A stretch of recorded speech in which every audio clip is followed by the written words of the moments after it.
I remember there was a time when we was kings and queens, prophets and rulers, judging the earth. But now we stuck at the bottom of the totem pole. Where did we go wrong as a people? I think our people need to understand this with a wake-up call and give them understanding on what's going on. So bring it. Early morning, rise up, open your eyes up, looking in the mirror, it gets no clearer. Cause we don't understand our own selves, drowning in sorrow with empty Hennessy bottles upon the shelf. Cause everybody wanna be a king, selling out their soul for this mean green cream thing. Paper chasing, but not facing the facts that as a nation, we all done got lax and letting the devil control us. And thinking like them damn Africans, they sold us. We in captivity because they hold us. Work is hard with heavy burdens on our shoulders. Man, I thought we were some soldiers, but every second that I look, we getting... Shalom, brothers and sisters. Shalom. Shalom to everybody online. Welcome to another live class with the ISB HBK. We're located at 8524 South Braeswood Boulevard, Houston, Texas, 77071. Our class times are Monday and Wednesday from 7 to 10 p.m., Friday from 6 to 9 p.m., Saturday from 10 to 2 p.m. We have our kids class on Sundays from 11 to 12. It's pre-recorded, then we upload it to YouTube. All right? That's for Houston. We have our live classes that we'll be sending from Trinidad and Tobago. We'll be streaming live every Tuesday, Thursday, Friday, and Saturday. All right, from 7 to 10 p.m. And the Saturday class will be, I believe, the same time, 10 to 2. Sabbath, okay? If you're in San Antonio, we have a school at 4219 Centergate Street, San Antonio, Texas, 78217. Also, if you're in Albuquerque, New Mexico, we have a school at 501 Copper Ave Northwest, Albuquerque, New Mexico, 87102. As in addition to the brothers out there in Albuquerque and San Antonio, they do a blog talk radio show. All right, so they do that Monday through Friday, starting at about 9:30 a.m. That's Monday through Friday at 9:30 a.m. And then we'll also be doing classes in Austin, Texas. And once we get those times, we'll announce those to let you guys know. For our live classes, you can catch us on ISB HBK on YouTube. For our ISB HBK cable show, you can stream that live on hmstv.org, or you can watch it on Comcast Local Channel 17 if you're in the Houston metro area. All right? If you need to reach a teacher, you can contact Priest Kazakia at 281-707-2737. All right, you can text me at 303-557-8979 during class, or you can contact Priest Tahoe Wamayam at 832-941-2443. Priest Tahoe is still in Trinidad, so if you're not getting a response from him, you can hit up Priest Kazakia or me. You could also email us with any questions or concerns at isbhbk@gmail.com. If you're in need of a garment for the Passover, or any garment that you need or want, go on Facebook and search Israel Wear, and the sisters will give you details to whatever it is that you want, whatever type of garment. They do Unity garments year round, and they're also collecting money for the Passover garments monthly. So if you want a Passover garment, Passover is in like 6 months. It's in 5 months. So we're in November now, right? So next month is the last month of the year. So we do Passover around April. So yeah, if you want a garment, go on Facebook under Israel Wear, hit them up, get the details, they'll let you know what you gotta do.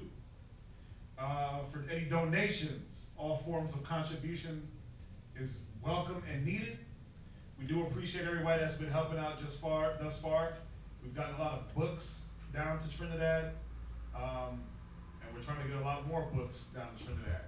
So we still need apocryphers, pens, papers, dictionaries, Bibles, Bible dictionaries, Babylon Timbuktus, any type of classroom supplies.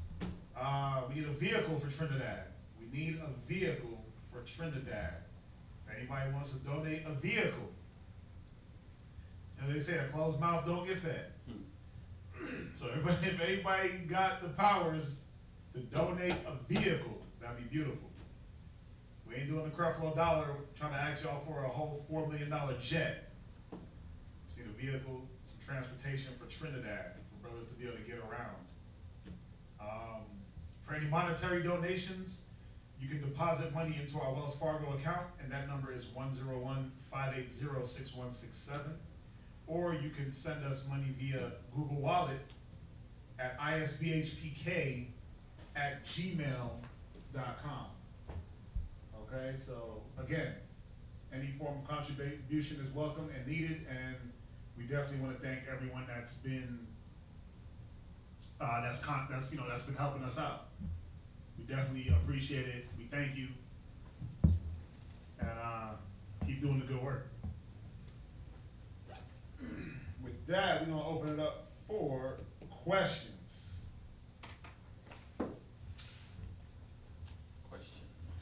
So let's go to Leviticus. Gonna open it up for questions. Y'all ahead and get the link out. Shalom, everybody online. I have a question. What's your question?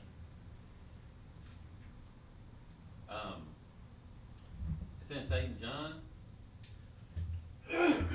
chapter 12 and verse 32. All right.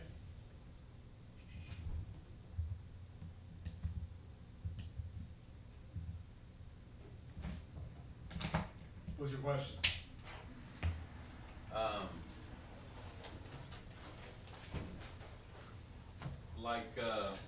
How it says he will draw all men unto him. Mm-hmm. Like, what's the all men? Like, how is he drawing all men to himself?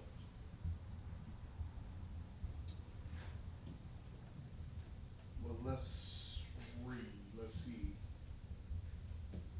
And is there dual meaning in that, or is it just everyone's gonna see him, or?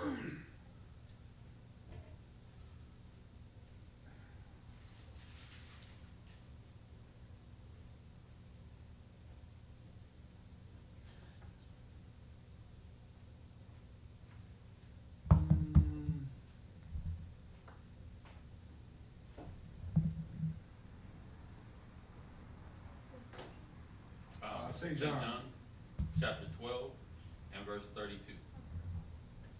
Can we read it? Go, yeah, let's see here.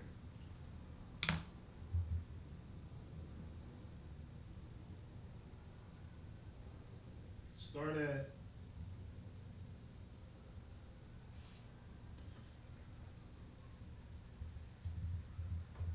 verse 23. St. John, chapter 12 and verse 23. Go ahead. And Yahushua answered them, saying, the hour is come, that the Son of Man should be glorified. Mm-hmm. Verily, verily, I say unto you, except an acorn of wheat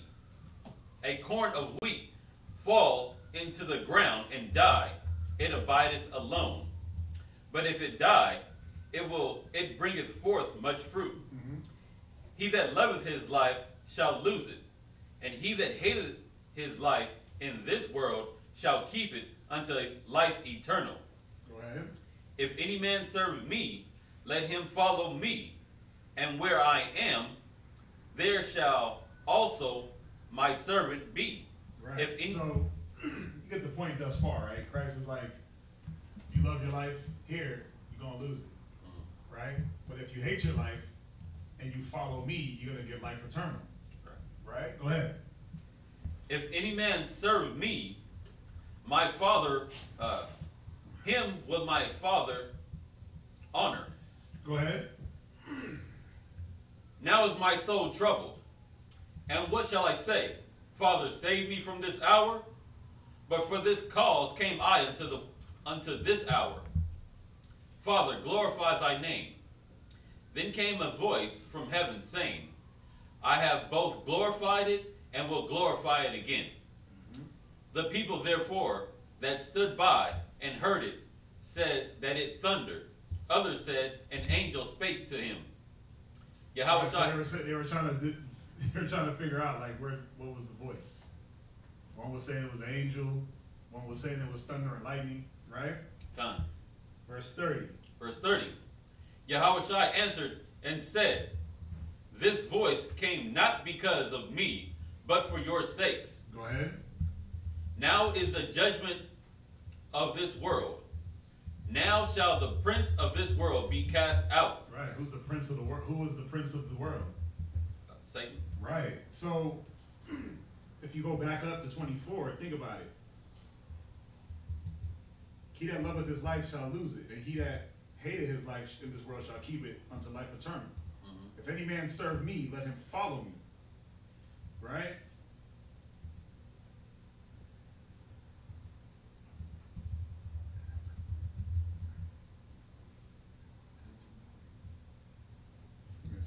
Hold on. You know me. I don't like to tell you the wrong thing.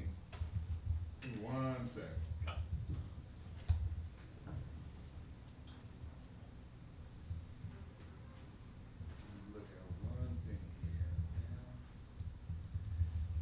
Where we at, Matthew? Matthew. John. No, 12. St. John, right? Oh yes, St. John chapter 12, and my question is on 32. Right.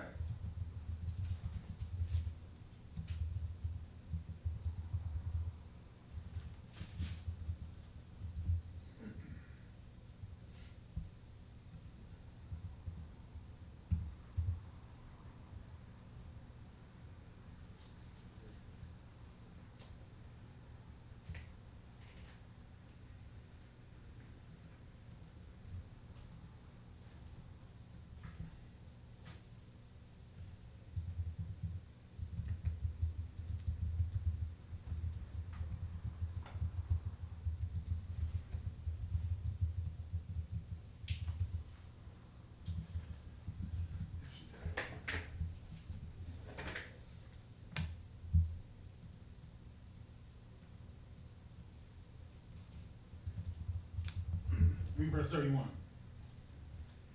Verse 31. Now is the judgment of this world. Now shall the prince of this world be cast out. Right. And I, if I be lifted from the earth, will draw all men unto me. Read on. And this he said, signifying what death he should die. The people answered him. So he was letting them know that he was going to die. Right. Right? Go ahead. The people answered him, we have heard out of the law that Christ abideth forever. And how sayest thou, the Son of Man must be lifted up?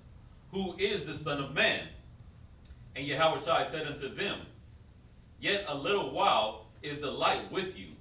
Walk while ye have the light. Right. So he was just letting them know that he wasn't going to be there with them physically all the time. Okay. You see that? Think about it. If I be lifted up from the earth, I will draw all men unto me. So, trying to explain it better, trying to break it down. Let's do this. I'm gonna come back to you on it. Come. That way I can give you a proper Edification. proper edification. But as far as a twofold, we'll come back to it. We'll come back to it. Let's go to Leviticus. Let's go to Leviticus.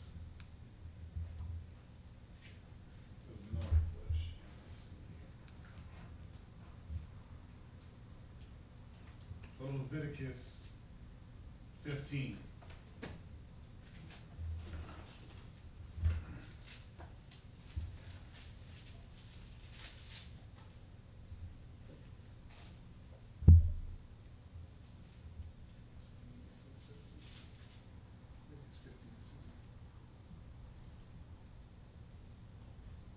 Leviticus 15 and verse 16 through 18 for a man. It says, can you explain in detail Leviticus 15 and 16 through 18. And 19 and 24 for a woman.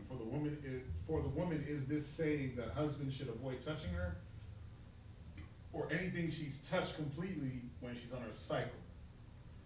All right, so let's read it. Leviticus chapter 15 and verse 16. Leviticus chapter 15 and verse 16. If any man's seed of copulation go out from him, then he shall wash all his flesh in water. Okay, so the seed of copulation, what is that? What's up? From having sex. Right, that's a man's sperm. Yeah. That discharge, right? The seed of copulation. So it's saying if any man's seed of copulation go out from him, then he shall wash his flesh in water. Go ahead. And be unclean until the even. Right, and he'll be unclean until the sun falls that day. So if he does his business at 12 p.m., he's unclean. He'll wash his skin, right, with water. He'll clean up, take a shower. He's supposed to. Don't be like he saw in the movies where they just have sex. They get a phone call, pop up, and just throw their clothes on. Right? They do that in the movies. They probably do it in real life too. But he's going to be unclean, meaning he can't enter into the sanctuary, the congregation, until the evening, until the sun falls. Read verse 17. Verse 17. And every garment and every skin whereon is the seed of copulation shall be washed with water and be unclean until the even. Right, so everything that the seed touches is unclean. So if it gets on the bed sheets, if it gets on whatever you used to clean up with, it's unclean. Go ahead. The woman also with whom man shall lie with seed of copulation, they shall both bathe themselves in water and be unclean until the even. Right. So the woman is unclean also. The woman is unclean also because you gotta see this though. Because I mean, when I read this, I'm like, okay, obviously this is a man with his wife, right? It's not a man just running around just being filthy. You know, this is a man and his wife handling their business, but it's just saying that she's gonna be unclean also. Whatever that seed of copulation touches, and let's be clear, there is such thing as pre-ejaculate. So you got a lot of guys that say, well, I didn't let nothing out. Nah, you did. You got that pre-ejaculate, that pre-seed of copulation, right? So yeah, there's something that's always coming out of there. That's just a natural thing.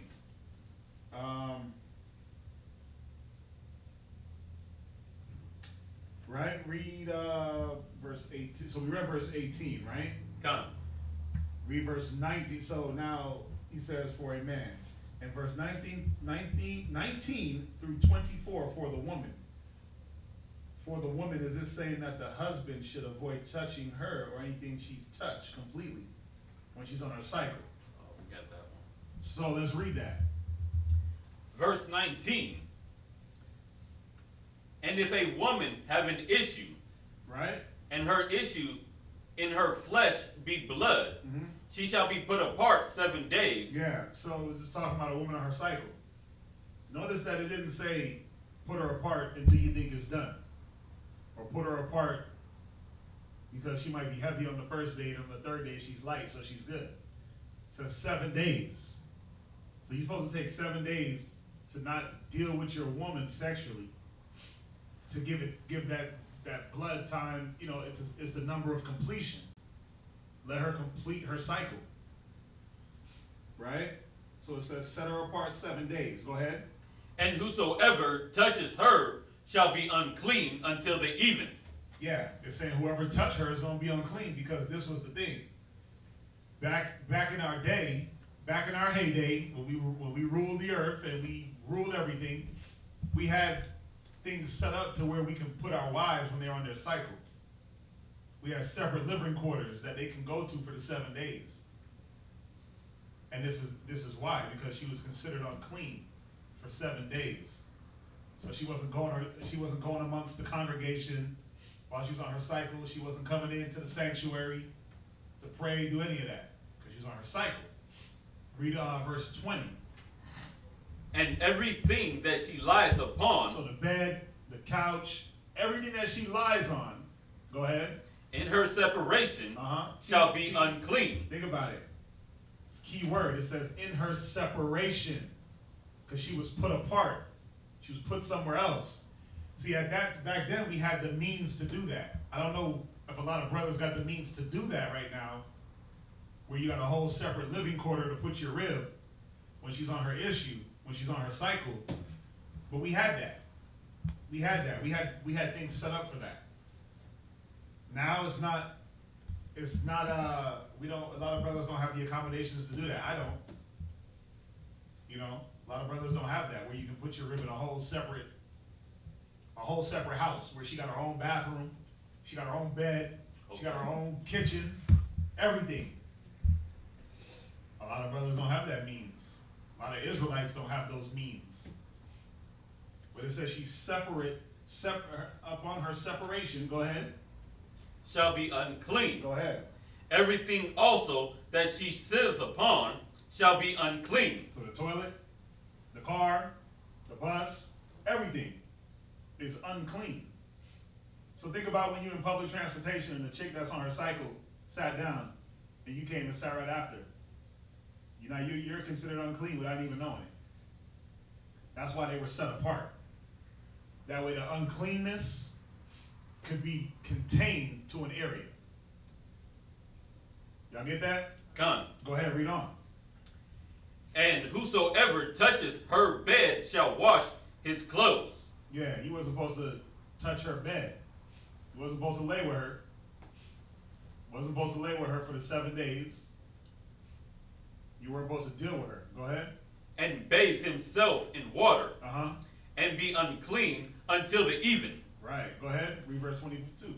And whosoever toucheth anything that she sat upon shall wash his clothes. The Most High was strict with this. He was like, if you touch anything that she sat on, go wash your clothes, take them off, go bathe. Go ahead.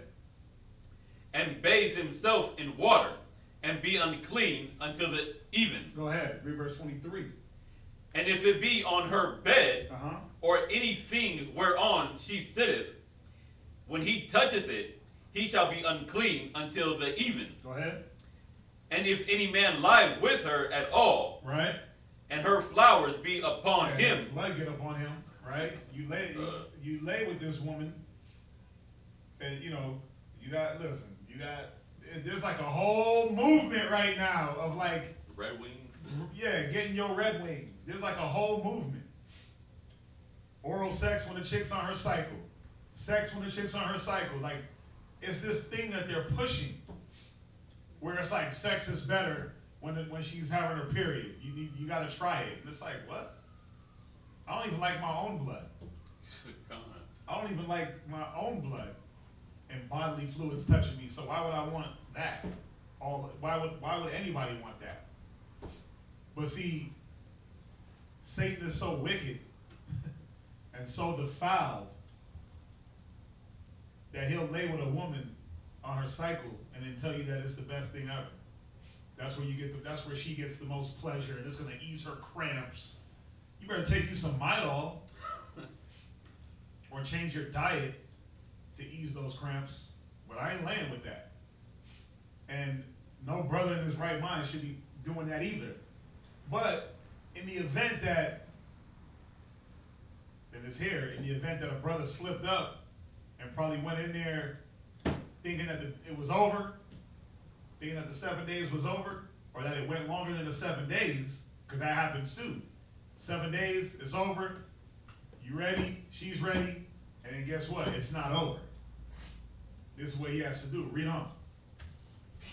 He shall be unclean 7 days. Go ahead. And all the bed whereon he lieth shall be unclean. And if a woman have an issue of her blood many days out of the time of her separation. Right. See, and this is the thing, though. You have to be a wicked dude to be sleeping with this chick knowing that she's separated. You already separated her. She's been separated. Why would you go lay with her? Why, her flowers don't need to be upon you. You see that? So, he'd be unclean. Then it comes back in verse 25 and tells you if a woman have her issue on her blood out of the time of her separation, so longer than 7 days, go ahead and read. Or if it run beyond the time of her separation, all the days of the issue of her uncleanness shall be as the days of her separation. Go ahead. She shall be unclean. Every bed whereon she lieth all the days of her issue shall be unclean unto her as the bed of her separation. Right, so it's saying as long as her blood is flowing, she's basically unclean and separated. Go ahead. And whatsoever she sitteth upon shall be unclean, as the uncleanness of her separation. Yeah, so it's basically giving you the law of dealing with your wife when she's on her cycle. And we basically shouldn't be dealing with them when they're on their cycle. You know, like I said, back in our heyday, you know, we had separate quarters for the women. We had separate dwellings for the women. So then, is it okay for a husband to continue to be around her while on her cycle? Yeah, I mean, where you gonna put her? That's the thing. Where you gonna put her? There's nowhere. I mean, unless you got somewhere else to put her for 7 days, and your household still functions, then yeah. But I mean, at this point, we have no choice. A lot of us. But that's where grace and mercy comes in from the Most High. See, this is where Christ comes in. This is where grace comes in. This is where mercy comes in, where back then you might have been killed for something like this. You might have been stoned. If you might have been chastised in some way. But now you got the grace. Because the Most High knows, okay, you in captivity, you broke, you can barely pay for the 2-bedroom house you got. How you gonna pay for a whole nother living quarters for your rib just for her 7-day cycle? You see that? So, I mean, if we had the means to put them somewhere, we would. But a lot of Israelites don't. We broke. We broke, man. So, yeah, this is where the grace comes in. This is where the Most High gives you that grace and that mercy. This is what grace is for. It ain't to willfully sin, like I'm gonna knowingly, willfully just sin my life away, and then I got grace. Nah, like listen, when my rib's on her cycle, she don't come to class, and I don't lay with her, and it's as simple as that. Do I still talk to her and touch her? Like, yeah. But I don't lay with her sexually, and she don't come to class. That's grace. Let's see here. He said, or sit on the same couch as her. He said things like that. I mean, this is the thing too. If I'm not home all the time like that with my ribba anyway, but it'd be hard to keep track of like everything she sat down and everything she touched. I would lose my mind. That's why we separated her, to avoid all that. That's why we separated the women, to avoid, oh damn, she sat there, I can't sit there. It's gonna be unclean for 7 days. Think about it. She lay in the bed, then you lay in the bed. Or no, she lay in the bed is unclean for her whole time. Where you gonna sleep? And then she sits on the couch, and it's unclean for 7 days. Where you gonna sit? Toilet. She uses the toilet. Where you gonna sit? What you gonna use? You see the point where the scriptures say don't be over righteous, but don't be over wicked. And right now, it's all about we just don't have the means. Cause listen, there was a sister that said that she said that she made the statement like, how come y'all don't separate your wives when they're on their period? And it's like, if we had a house to separate them to, we probably would. Right? If we had a designated sister's house, like, this is y'all's sister's house. Y'all can do garments, this, that, up in this house. Guess what? And that's going to be the cycle house, right? That's going to be the 7-day cycle house. So when y'all on your cycle, this is where you go. Man, that'd be beautiful. But at this point, like I said, man,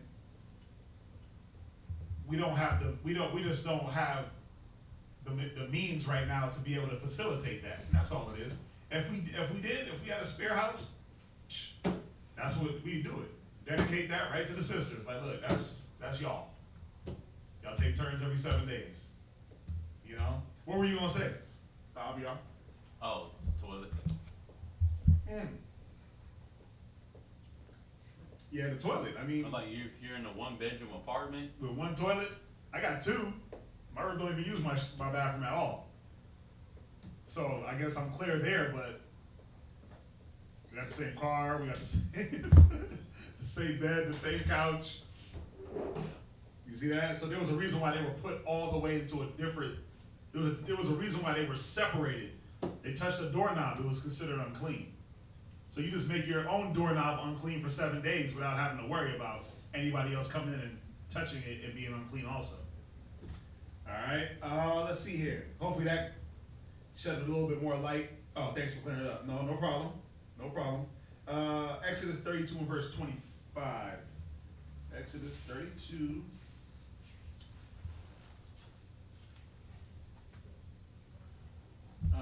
And verse 25. Exodus chapter 32 and verse 25. It says, Exodus 32 and verse, oh no, wait. Okay, he asked a few questions. Go to Exodus 32 and 35. It says, what was the plague? Okay, so read that real quick. Exodus chapter 32 verse 35. And the Lord plagued the people because they made the calf which Aaron made. Right, so let's see.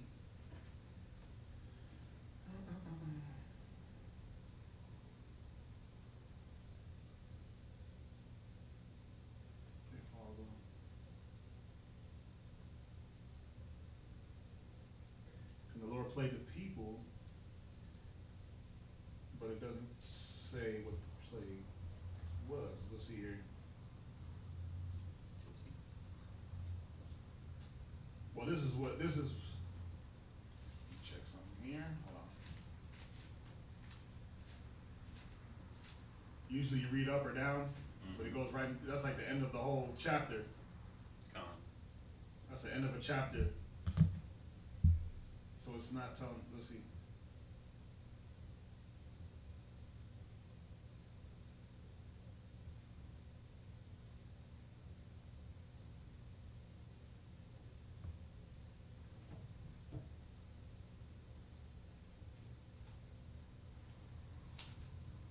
I don't think it's telling us what the plague is. You'd have to find it. Hold on.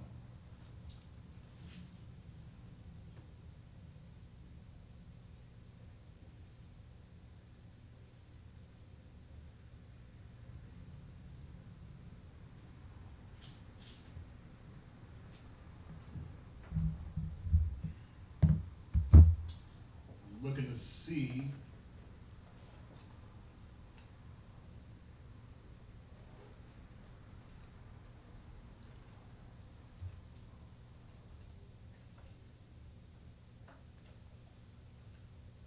give me one sec. Exodus 35.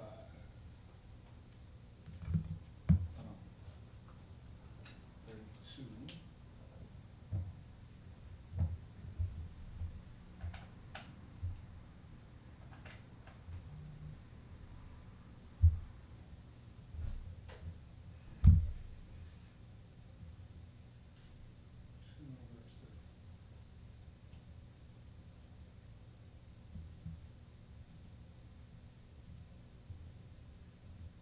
Yeah, it doesn't go into what the plague is. It just said he plagued them.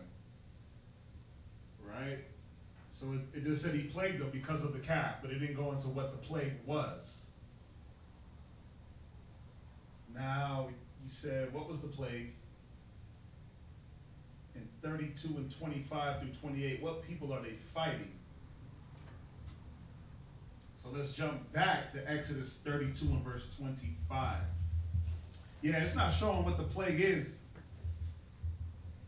when you read up or down, unless it's in the 33rd chapter.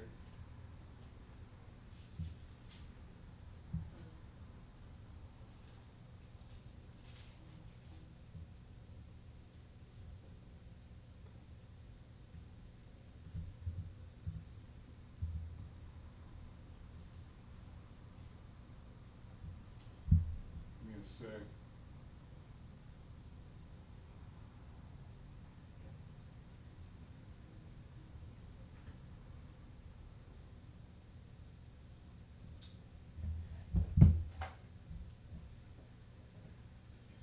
Yeah, I'll just have to read further into the chapter and get back to see what the plague is. Let's go, where are we at? 32 and what? Did you say 32 25? and verse 25 through 28. Read that. Exodus chapter 32 and verse 25. Uh-huh. And when Moses saw that the people were naked, for Aaron had made them naked unto their shame among their enemies. Uh-huh. Then Moses stood in the gate of the camp and said, Who is on the Lord's side? Let him come unto me. Uh-huh. And all the sons of Levi gathered themselves together unto him. And he said unto them, Thus said the Lord God of Israel, Put every man his sword by his side, and go in and out from gate to gate throughout the camp, and slay every man his brother, and every man his companion, and every man his neighbor. Right, go read verse 28. And the children of Levi did according to the word of Moses. Mm-hmm. And there fell the people that day about 3,000 men. So the question is, what people are they fighting?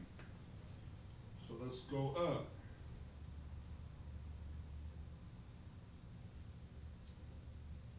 I mean, they're fighting their own people. Who else was with Moses? Who else was with them? Who else was with Moses? It was all Israel. Right? Because when you read verse 32 and chapter 32 and verse 1, right? Read that real quick. Exodus chapter 32 and verse 1. And when the people saw that Moses delayed to come down from the mount, Mm-hmm. the people gathered themselves together unto Aaron, Mm-hmm. and said unto him, Up, make us gods, which shall go before us. Right. They got impatient because Moses was up there too long for their liking. He was up in the mount too long for their taste, right? So they go to Aaron like, listen, man, you got to make us a god. We need something that we can worship because we're impatient, we're stiff-necked, we're hard-headed, right? So read on. For as for this Moses, the man that brought us up out of the land of Egypt, Mm-hmm. he walked not what is become of him. Right. So he said, make us gods, which shall go before us. As for this Moses, you're like, man, as for Moses, the man that brought us up out of the land of Egypt, so it's Israel, right? So we know we're talking about Israel, because who got brought out of the land of Egypt? Israel. It was Israel. So he said, who brought us out of the land of Egypt, we walk not what has become of him. They're like, we don't know what's up with him. Because the people were so carnal. They were so carnal, they almost damn near were worshiping Moses. They went to Moses for everything. Moses, you making us starve. Moses, you making us die of thirst. You brought us here to kill us. It was better if we stayed in Egypt. What, did you save us just for us to die? Like, that was the murmurings. They were always murmuring in the wilderness. So basically, Aaron, what does he tell them? Break off the golden earrings, which are in your wives' ears and your sons and your daughters, and bring them unto me. And what do? They make this golden calf, right? So when we fast forward to verse 25. Now watch this.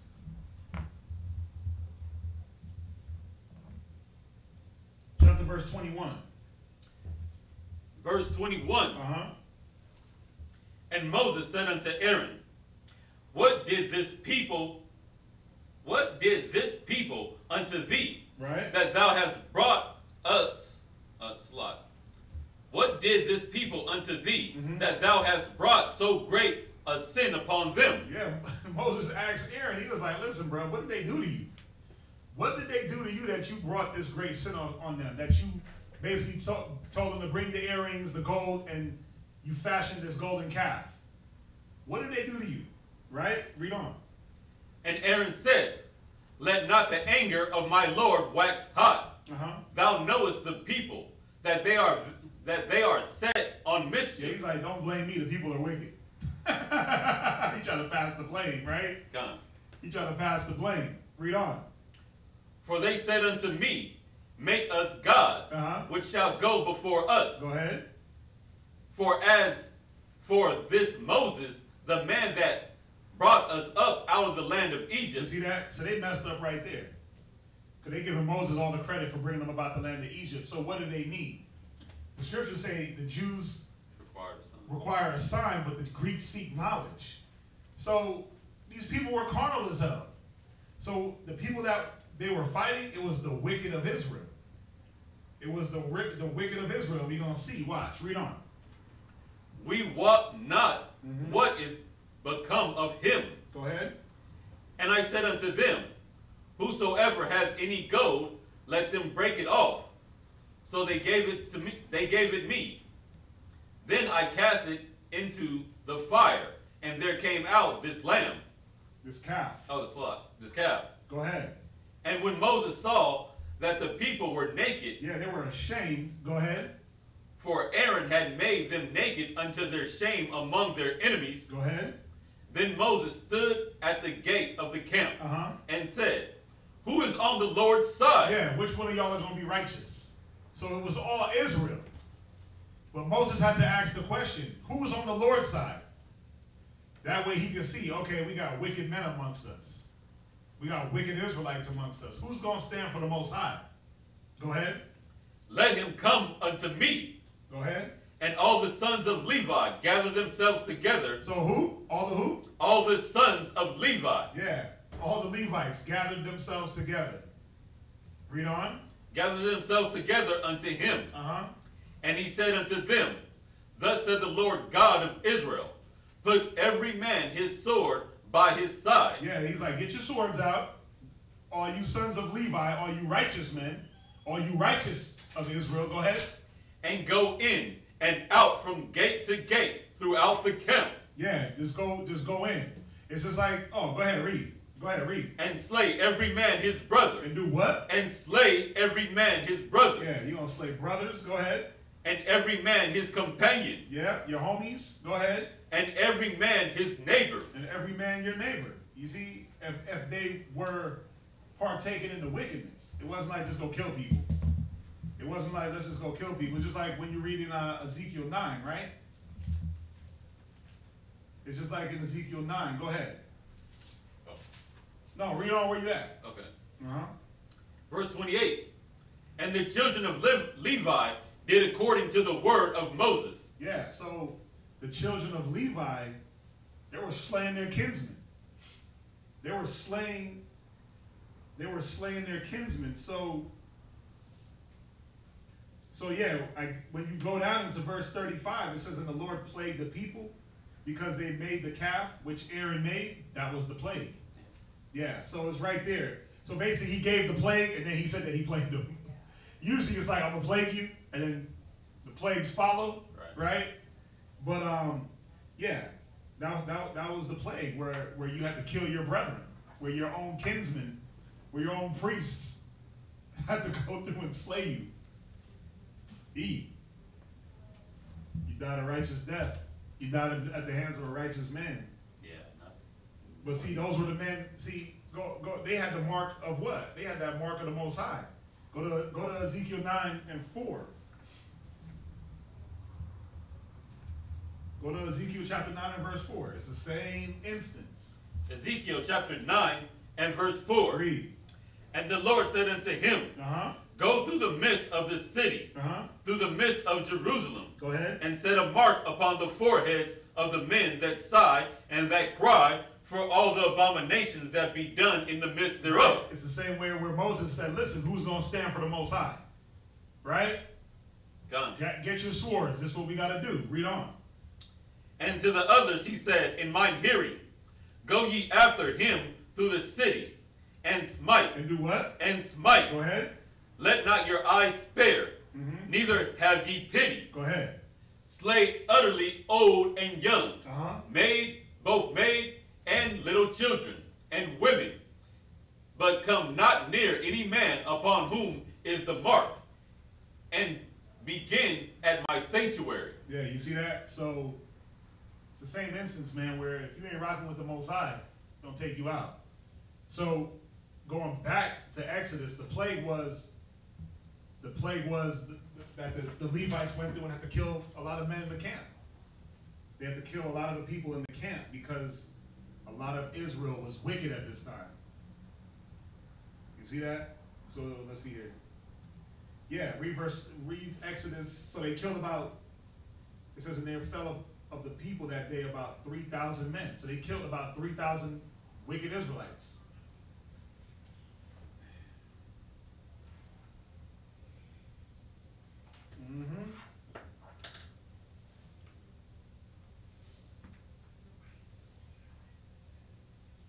So hopefully that sheds some light on that for you. Who's that? Rasadeen. Shalom, brother.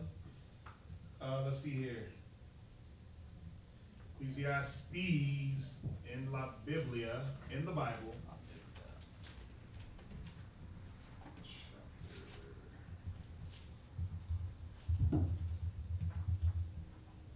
Ecclesiastes, right?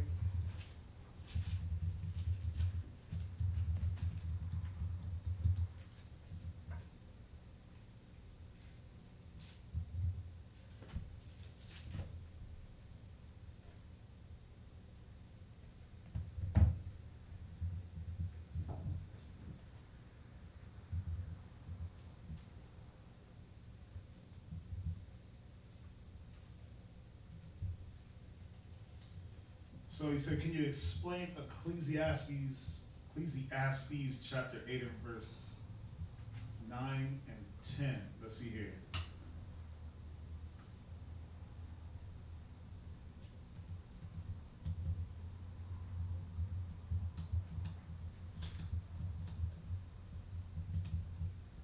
Let's start at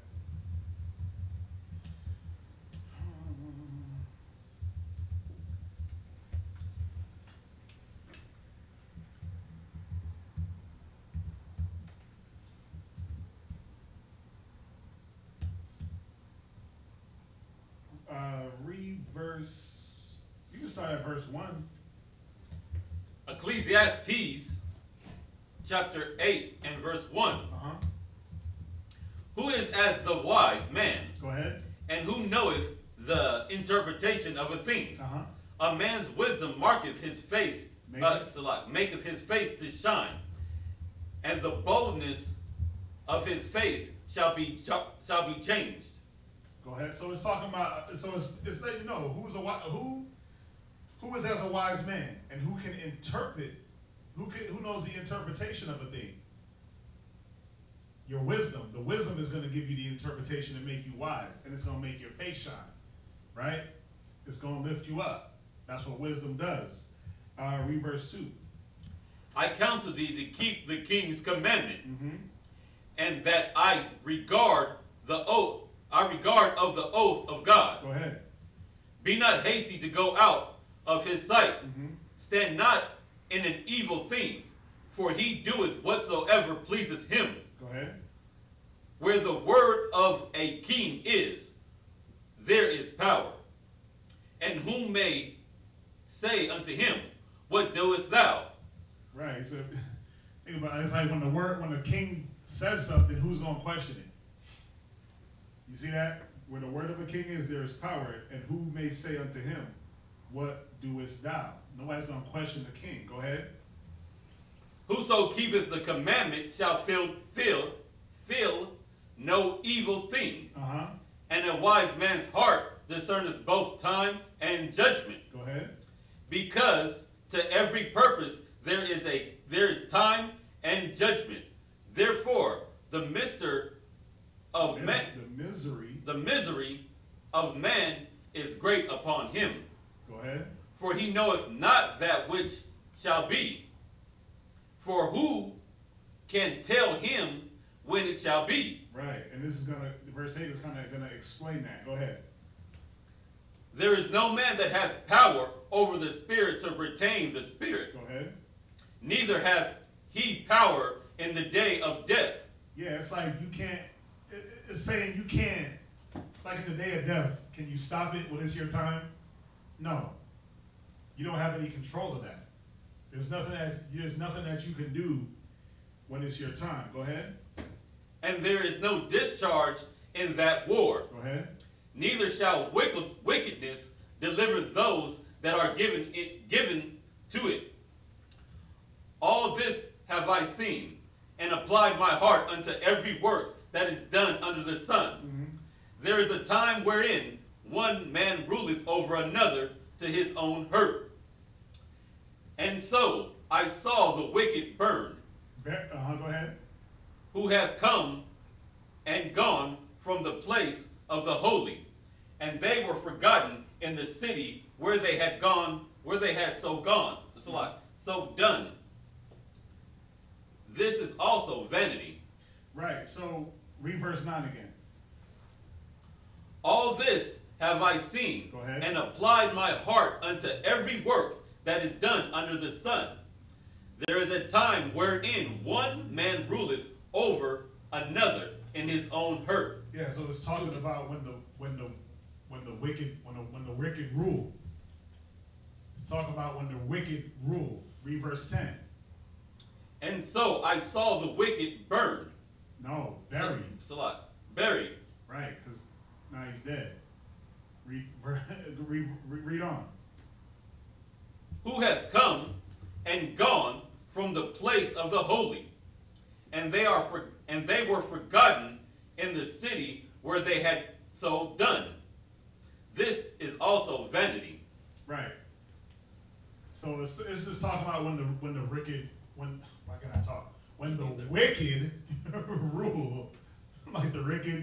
when the wicked rule, right? When the wicked are in rulership, the people are going to be in mourning. So that's what it's going into. Watch. Read verse 11. Verse 11. Because sentence against an evil work is not executed speedily. Right. Therefore, the hearts of the sons of men is full set in them to do evil. Right. It's like, man, it's like us. We're sitting back waiting for Christ, and all this wickedness is happening. And we're sitting back like, damn, when is it going to stop? It's like it's never going to stop. It's like the wicked bear rule, and it's almost like, man, is Christ ever going to come and get them? Is he ever going to execute judgment on them? Well, guess what? They won't stop. They won't stop because they're not being checked right away. So it's saying because sentence against an evil work is not executed speedily, now it's set in a wicked man's heart to do evil. You see that? Read verse 12. Though a sinner do evil 100 times, and his days be prolonged. Yeah, you see that? A sinner do evil 100 times, but his days are prolonged. Go ahead. Yet surely I know that it shall be well with them that fear the Most High. Right, but it's going to be well with the man that fears the Most High. You see that? So it's just basically talking about when the wicked are in rulership. Go to Proverbs 29 and verse 2.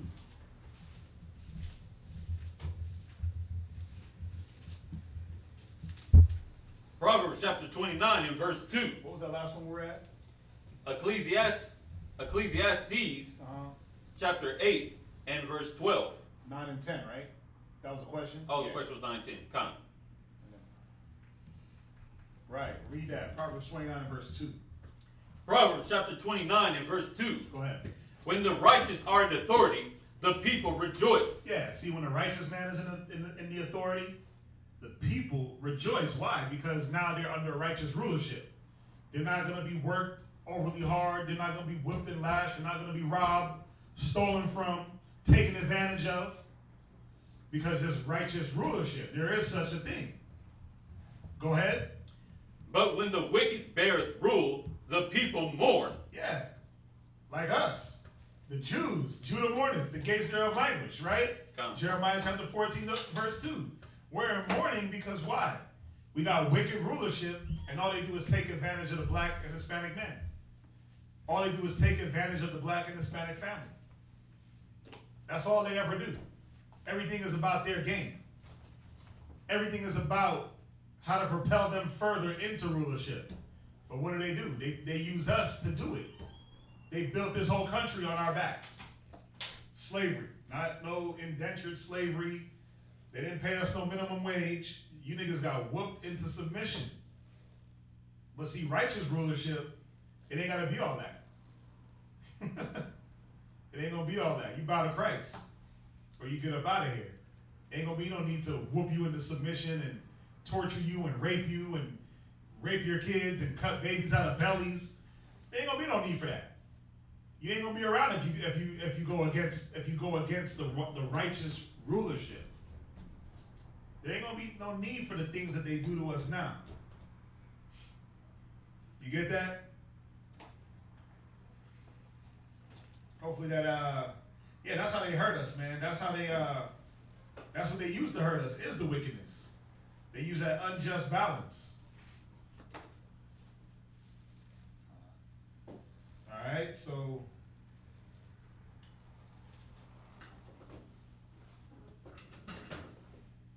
hopefully that.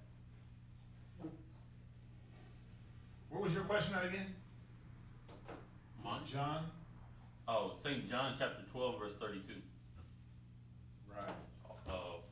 What does it mean by all men? Right.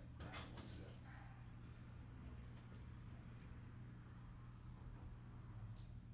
Any other questions before we go into the class?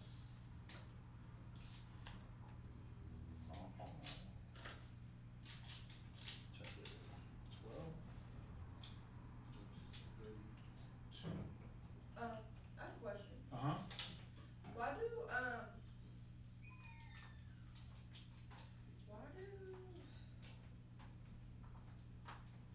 well, I guess basically I just come out and say like, why do some people feel like they have to be fake if they don't want to like pretend like it or something?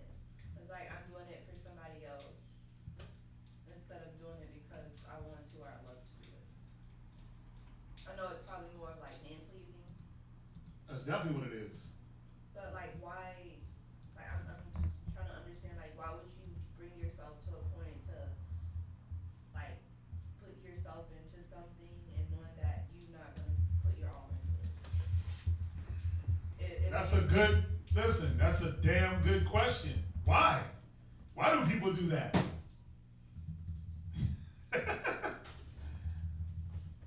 So you're saying why do people?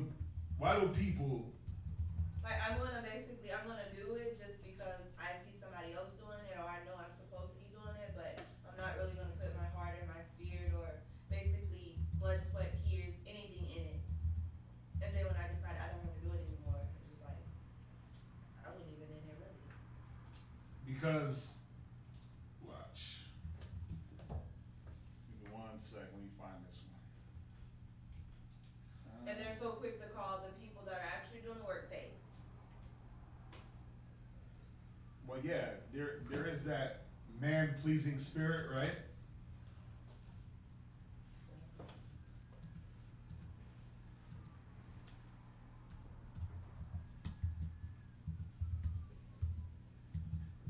You gotta understand that everybody.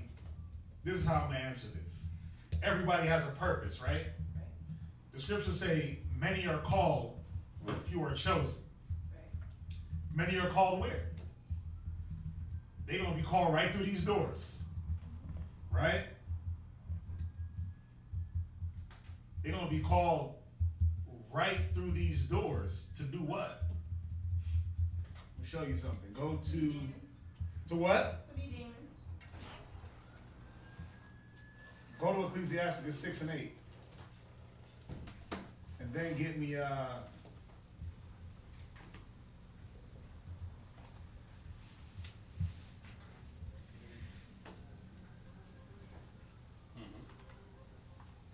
go to Ecclesiastes chapter 1 verse 8, 6 verse 8 for it. Ecclesiastes chapter 6 and verse 8. Uh-huh. For some man is a friend for his own occasion. Yeah, see, some people are around for their own benefit. Some people are around for their own benefits. And, I mean, you see it. If you're dealing with, let's say, if you're dealing with this school, how many people you see come and go? A lot, right?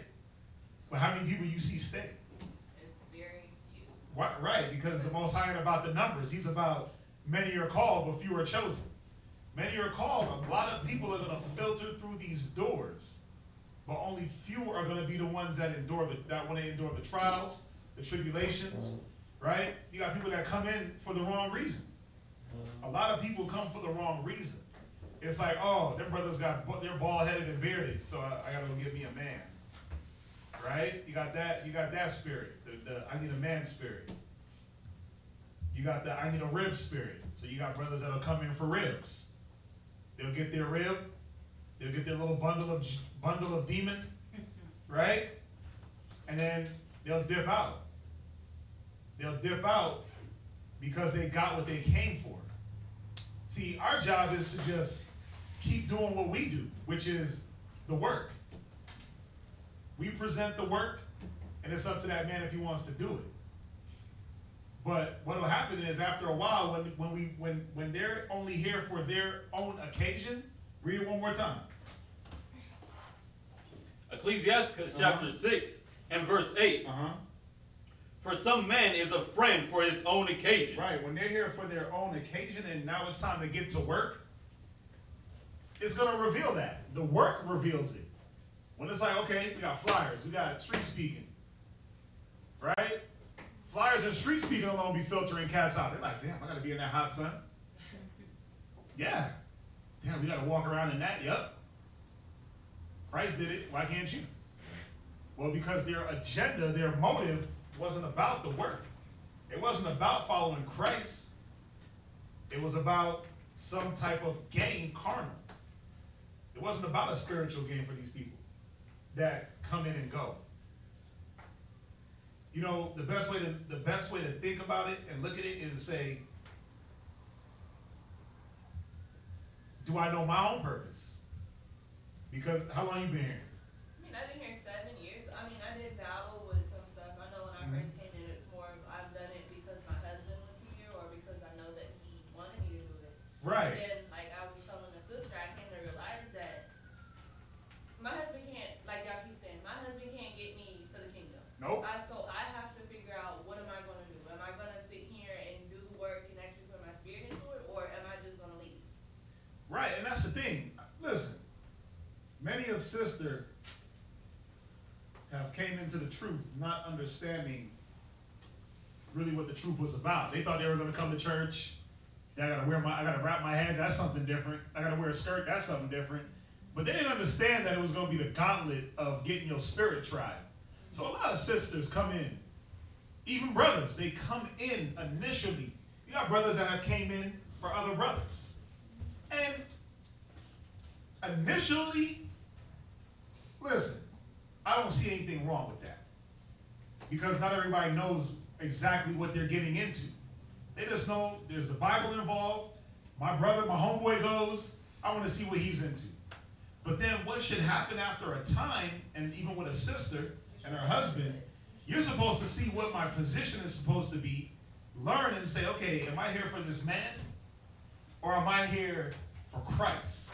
See, your motives and intentions are supposed to change. But not everybody's does.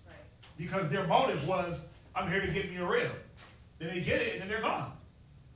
Right? Or they take that person out with them. And they take or a person comes in to be your battle. To see how much humility do you really have? How much charity do you really have? Okay, this brother, he's homeless, he needs a spot to stay. Guess what? We putting him with you, bro.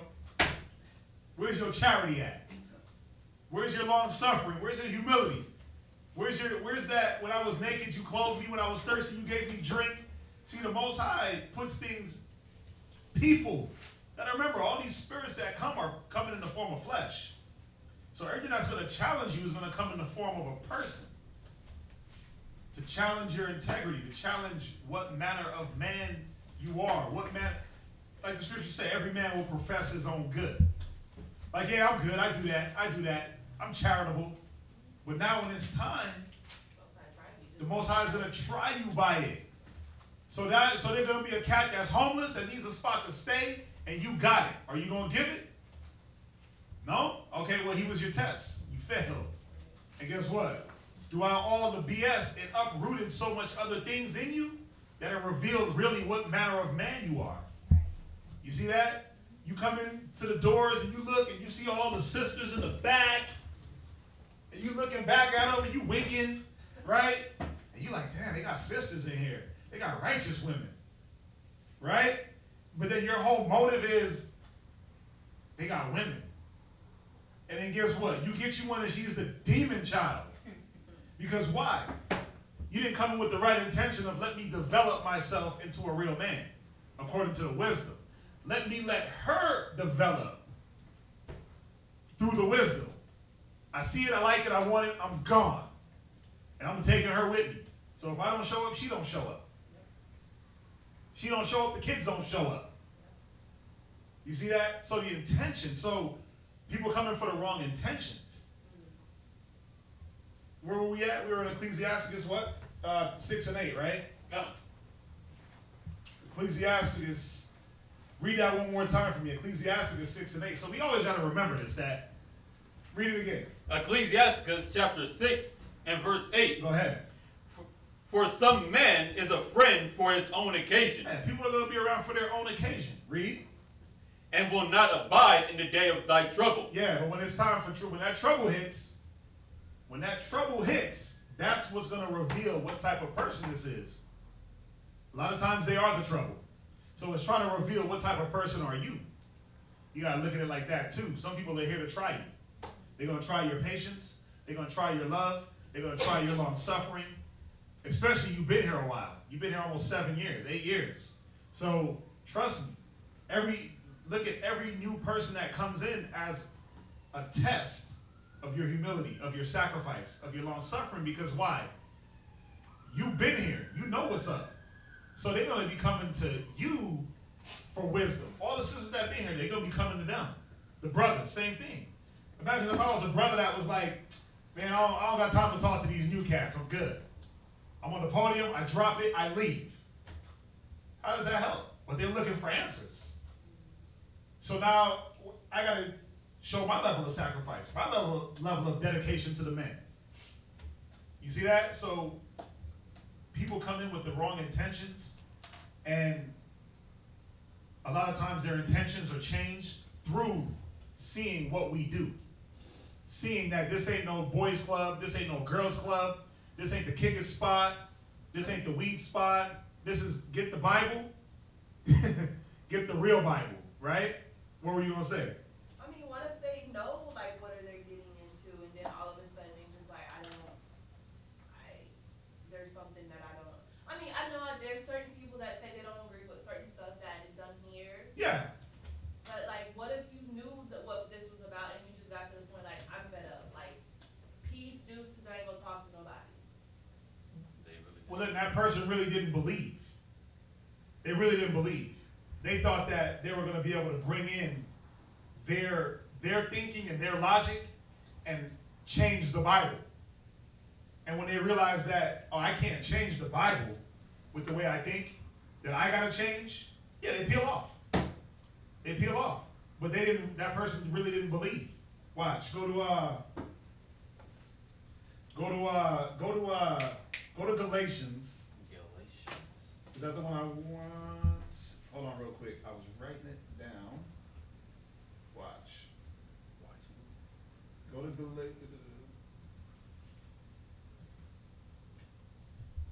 to Galatians chapter 2 and verse 4, and also go to, hold on. It's bouncing in my brain. But that person really didn't believe. Watch. And we're going to go to Matthew's also.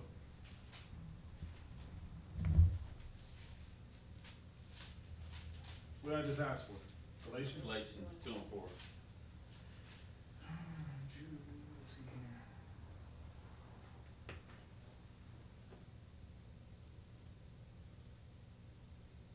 here. Ooh, go to Jude chapter 1 verse 4. That's the one I want. Not Galatians or both? You could hold on to Galatians, but go to Jude first. Come. Because this is the problem. This is the problem where, yeah, we don't know everybody's intentions right off the bat. And guess what? It takes time to reveal the intentions.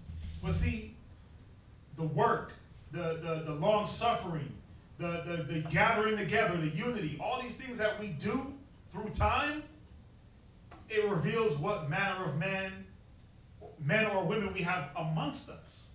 See, so you got to understand that even this process is a process that takes time. It shouldn't take 15, 20 years. You shouldn't be here 10 years and be like, I don't agree. That's just retarded. That don't make no damn sense. Like, after 10 years you've been here and all of a sudden, like, I don't agree with the Bible. But they got some people that do that. Yeah, well then, there's something, well then, they're looking for an excuse to not have to do. That's just an excuse. Because there's no way you agree for 10 years and all of a sudden, on the 11th year of your 10th year anniversary, you're like, I don't agree with that. Or they were just fake. They were just fake from the beginning. But again, they were here for the wrong reason. They came in for a man and they kept that thought, like, I'm going to just be here for my husband. I ain't going to be here for Christ. And so they didn't let the I'm going to be here for Christ take over.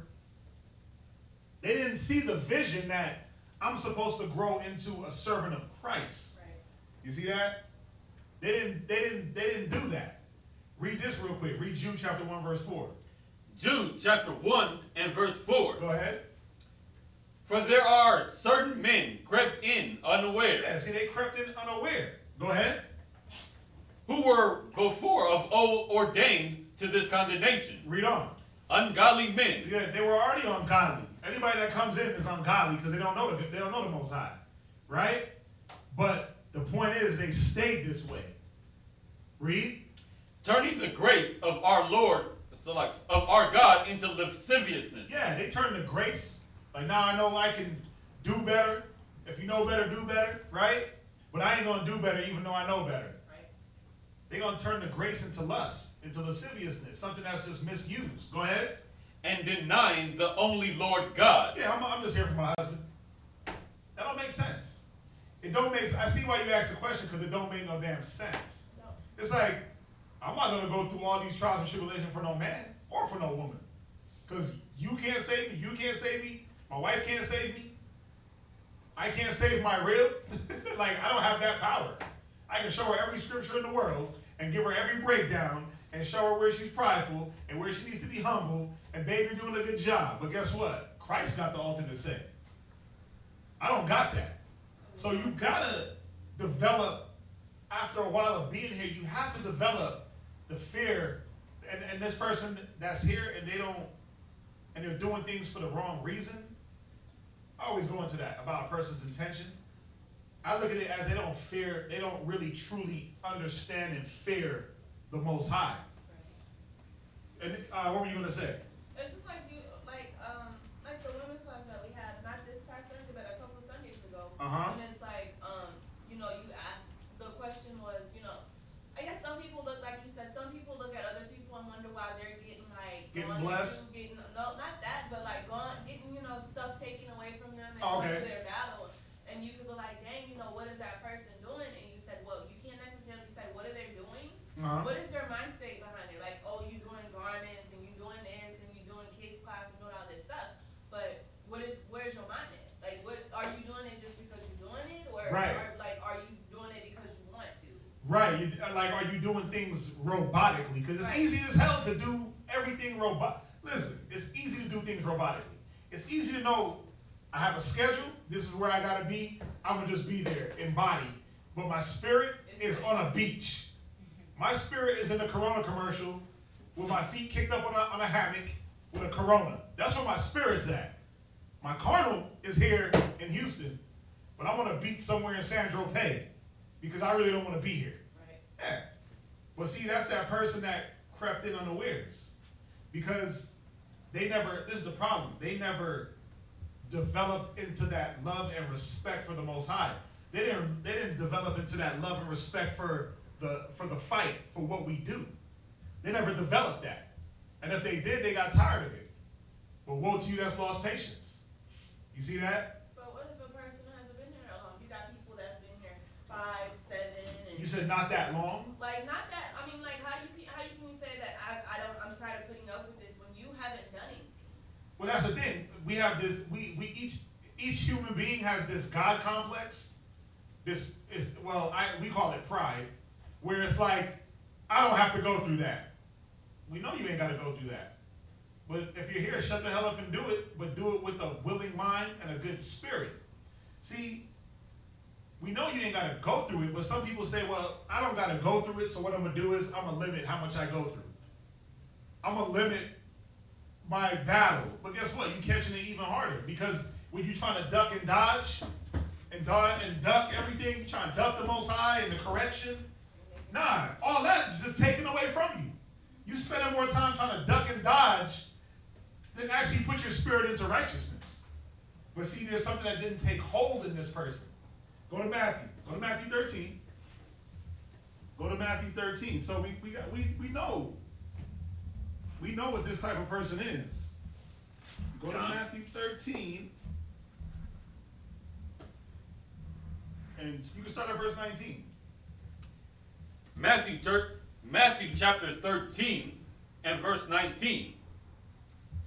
When anyone hears the word of the kingdom, right, and understandeth it not. Right. So, because this person really didn't understand. They heard the word. They were like, okay, I got to be a wife. They don't know what it means to be a wife. They just worldly. They know how to be the worldly. They know how to be the worldly wife. Or they just know how to be the wife because they're being told, this is what you got to do. So they say, okay, well, I got to iron the clothes. I got to cook. Right? I got to take care of the kids. Got to take care of the house. But you can do all that without no care, without no love, without no charity really behind it. Because you just look at it as, this is what I got to do, and I'm just doing a job. Or I'm just doing something I'm told to do. But there got to be love behind all that. So they hear the word. They hear like, yeah, you got to be a wife. Be subject to your husband. Right? It's almost like, if you ever watched Coming to America? Yeah. And what did he tell Prince Hakeem? He was getting a little chick, right? And he said, damn, you'll do anything I tell you? Oh, and she yeah, said, yeah. He said, it's like, if you, whatever music you like, she's like, whatever music you like, I like. He was like, bark like a dog. She was barking like a dog. He was like, jump on one foot. She was jumping on one foot. You see, but was there any love behind that? No, she was doing it because she was programmed to be that way. So, read it again. Matthew, let them know where you at. Matthew chapter 13 and verse 19. God. When anyone heareth the word of the kingdom. So they heard the word. This sister, this brother, they heard the word of the kingdom. Brother, Yahweh, Christ is black. Hell yeah. Right? Read. And understandeth it not. Guess what? They didn't understand what they were supposed to do with it after the fact.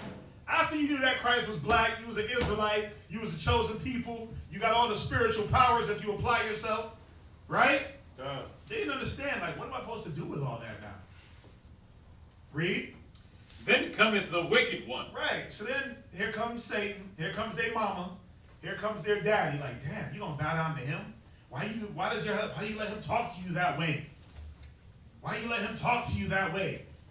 And then it's like, damn, they're right. Why do I let him talk to me that way? But they don't leave. This is the problem. They don't leave. They stay. They stay, but they harbor up all these feelings like, I don't like the way he talks to me. I don't like the way he makes me do everything I do out the house. How come he never cooks? How come he never cleans the dishes? They harbor these feelings for years. Go ahead. Read on. Then cometh the wicked one, and snatcheth away that which was sown in his heart. Right. The wicked one comes little by little, and he's snatching away what was sown in this person's mind. So guess what? They were never really rooted 100%. They were never really rooted, but they're around. So then guess what? Years and years. The scriptures say, we went over it yesterday, must know that offenses must needs come, right? Luke, what was that? 17 and 1. Luke 17 and verse 1. That offenses must come. So there's always going to be a strife, husband and wife, right? Brother and brother. There's going to be these misunderstandings. They don't have to be. But there's always going to be something the person don't want to hear. They don't want to do. So they start building up this stuff year after year after year. They let it build. I don't like the way he talks to me. I don't like the way I got to do everything. How come this? How come that? They never leave. What's up? But I keep saying, like, what if the person hasn't, like, year after year after year? Wait, you said what if the person hasn't what? Like I keep saying, what if the person hasn't been here that long to be having, I mean, I'm not going to say they shouldn't be having all these problems, but, like, right. It's like, I mean, we go through more than you've gone through in 2 years. Right. Like, why are you complaining? Because, again, they're lacking something. See, the word of the kingdom ain't just you're black, Christ is black. The word of the kingdom is you got to suffer, long suffering, patience. See, this person, the patience was ripped out of them. They never were rooted in patience. You see that? They were never rooted in long suffering, the fruits of the Spirit. They never took hold. But they got patience know what they want to do. Well, yeah. Like, listen, it don't take patience to get high. It don't take patience to go hit the club and twerk it. And it don't take patience. Like, that's the thing. When the things that we want to do, you don't need patience for that. You just go out and do it. But see, all of a sudden, when it comes to the Bible, it's like, damn, I got to be patient. That takes a lot of long suffering. No, it don't. Just do it. But understand. But the problem is, it's about understanding why. See, they heard the word, but they don't understand it. That's the point. That's what you got to understand. They're hearing things. They don't got to be here that long. All it takes is 6 months. Shit, even quicker than that for the Most High to say, you heard it, now you gotta live by it. Imagine you come to class for a month. Imagine how people came to class for a month, and it's like, damn, the Most High is getting me. How many times we done heard that? Because guess what? Class after class. Now you heard it, now I'm gonna test you by it. So it don't take no 2 years for this to happen. This will happen in 1 week. This will happen in 1 day. But see, the person that's going through it, and they've been here 2 years, it's because they're not taking the time to understand what life is really about. What it's really about to be a husband, or to be a wife, or to be a sister. They think it's something to show up, do garments, have a meeting, and then go home to cook, clean, yada, yada. It's like, okay, once you do all that carnal stuff, move all that out the way. Now what else? What else is there? There's a lot more. There's a lot more digging you can do. What we talked about it yesterday. Sisters, they can dig into one another as far as learning and getting to know one another. Husband and wives. You got many husbands and wives. The sister said it. Samakaya, she said it. That, I think she said she was with her husband like 10 years and she didn't know him. Did she say that? She said something like that, where she was basically saying that you can be with a person for any amount of years and not really know them, because it takes more than just cooking and cleaning to know a person. You actually got to put in effort, time. You got to know what your role is, what their role is. If you don't know that your husband's a counselor, you ain't going to go to him for your problem. So guess what? You're going to have all that pent up in you. But if you understand that your husband is your counselor, your guider, your guide, then you're going to say, okay, let me talk to my counselor. But then he's also your friend. He's also your husband. He's also your brother. He's all these different things. But if you just look at him like he's a nigga that gives me orders, that's all that's going to happen. Go ahead. What's up? I was just going to say, like, what if you don't like, I mean, this is not pertaining to me. I'm just asking questions because, like I said, You asking questions for the other sister? No, I'm playing. No, this is just like, I mean, this is like nothing that I'm going through right. personally, but I am offended about something. But I'm just like, what if you don't like the orders that you're getting from your, I mean, like, say your husband is changing. Like, you know, the brothers are changing. Everybody is becoming soldiers, officers, whatever they're Right. Like, what if there's a sister that does not like that? Like, She doesn't like the change in the men. And she ain't about Christ. Listen, go to Colossians chapter 3 and verse 3 and 9. Colossians 3 and 9. It's simple as this. Get it. Colossians chapter 3 and verse 9. Go ahead. It says, lie not one to another. Go ahead. Seeing that you've put off the old man with his deeds. Yeah, this is the whole purpose. This is the whole purpose of the Bible. It's to come in here dirty, filthy, garbage, smelly, bad breath, bad clothes, bad everything. And then do what? Put off the old man with his deeds. Yeah, that's what you're supposed to do. So if this person don't like that, then they're not about Christ. They're not about, because it says you put off the old man with his deeds. Go ahead. Verse 10. And have put on the new man. Go ahead. Which is renewed in the knowledge after the image of him that created him. Right. So we're putting on Christ. So whoever don't like that, they don't need to be here. That's the bottom line. It ain't like we putting on crack. It ain't like brothers is coming out from not being crackheads and be like, here's this crack. Here's this weed, go slang that. It's like, brothers come out. It's like, pull your pants up. Deal with your family. Stop drinking, smoking, pimping. Right? That's what we about. We ain't telling brothers to turn into crackheads and dope dealers and pimps and hustlers. That's not what we do. So anybody that's offended by a man's change, there's something wrong. But again, if you go back to Matthew, they didn't understand that Christ is all about change. That's what Christ is about. You understand that? Come on. So, I don't know who this person is, but they got to wake up, man. They got to examine themselves and see. Well, and this is the thing. This is the thing. We know one thing is going to happen, right? What's going to happen with this person? It's going to get to the point that all the people that they're pushing on, they don't actually need them no longer. It might come to that point, depending on their pride level. Some people have some very, very high pride demons, where it's like, I don't need none of y'all. Y'all are Satan. Right? And they believe that they're right. So they will never come back into these doors and humble themselves to the word of Christ. Not me. Not Kazak, not Thawam. To Christ, to the Bible. To doing things the right way. They'll never humble to that. And they'll carry on in the world, getting beat up and destroyed, and not seeing that, damn, this is the Most High dealing with me. Because why? They got the word of the kingdom, but they understood it not. They didn't take the time to understand the Most High. But see, this is what's going to happen. Go to Matthew 10:34. See, we ain't got to do nothing here. We ain't got to do nothing. We don't got to do anything at all. Matthew chapter 10 verse 34. Think not that I have come to send peace on earth. Go ahead. I came not to send peace, Go ahead. but a sword. Read. For I have come to set a man at variance. Go ahead. So there's going to be differences. The word is going to set a man at variance. Read. Against his father. You see that? Go ahead. And the daughter against her mother. Read on. And the daughter-in-law against her mother-in-law. So the word is going to do it. We don't got to, there's nothing that we got to do. All we got to do is keep doing what we're doing, following the method, following Christ, and guess what? Whoever is going to fall, that seed that falls by the wayside that never took hold, is going to fall. And everybody else has got to keep moving forward. You got to remember, it's not for, go back to Jude. This ain't for everybody. Go back to Jude and then get, did we go to Jude? Yeah, we were in Jude, yeah. Jude 4. Go back to Jude chapter 1, Jude 4. Jude chapter, verse 4.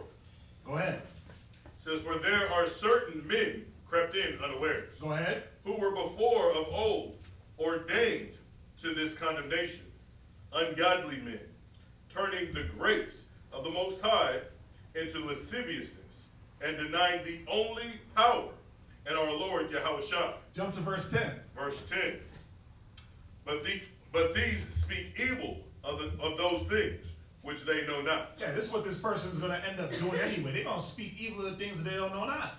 They're going to speak evil of a man that's trying to change in the image of Christ. That's madness. Read on. But what they know naturally as brute beasts. Go ahead.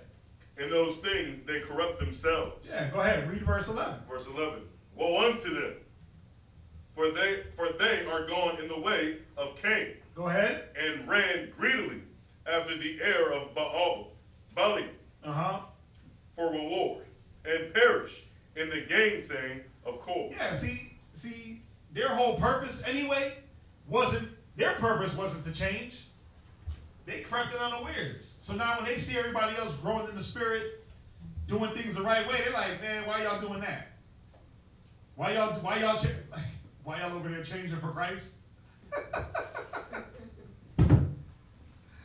Oh my gosh. That's the new one. Why y'all over there changing for Christ? How come y'all ain't how come y'all don't keep being brute beasts?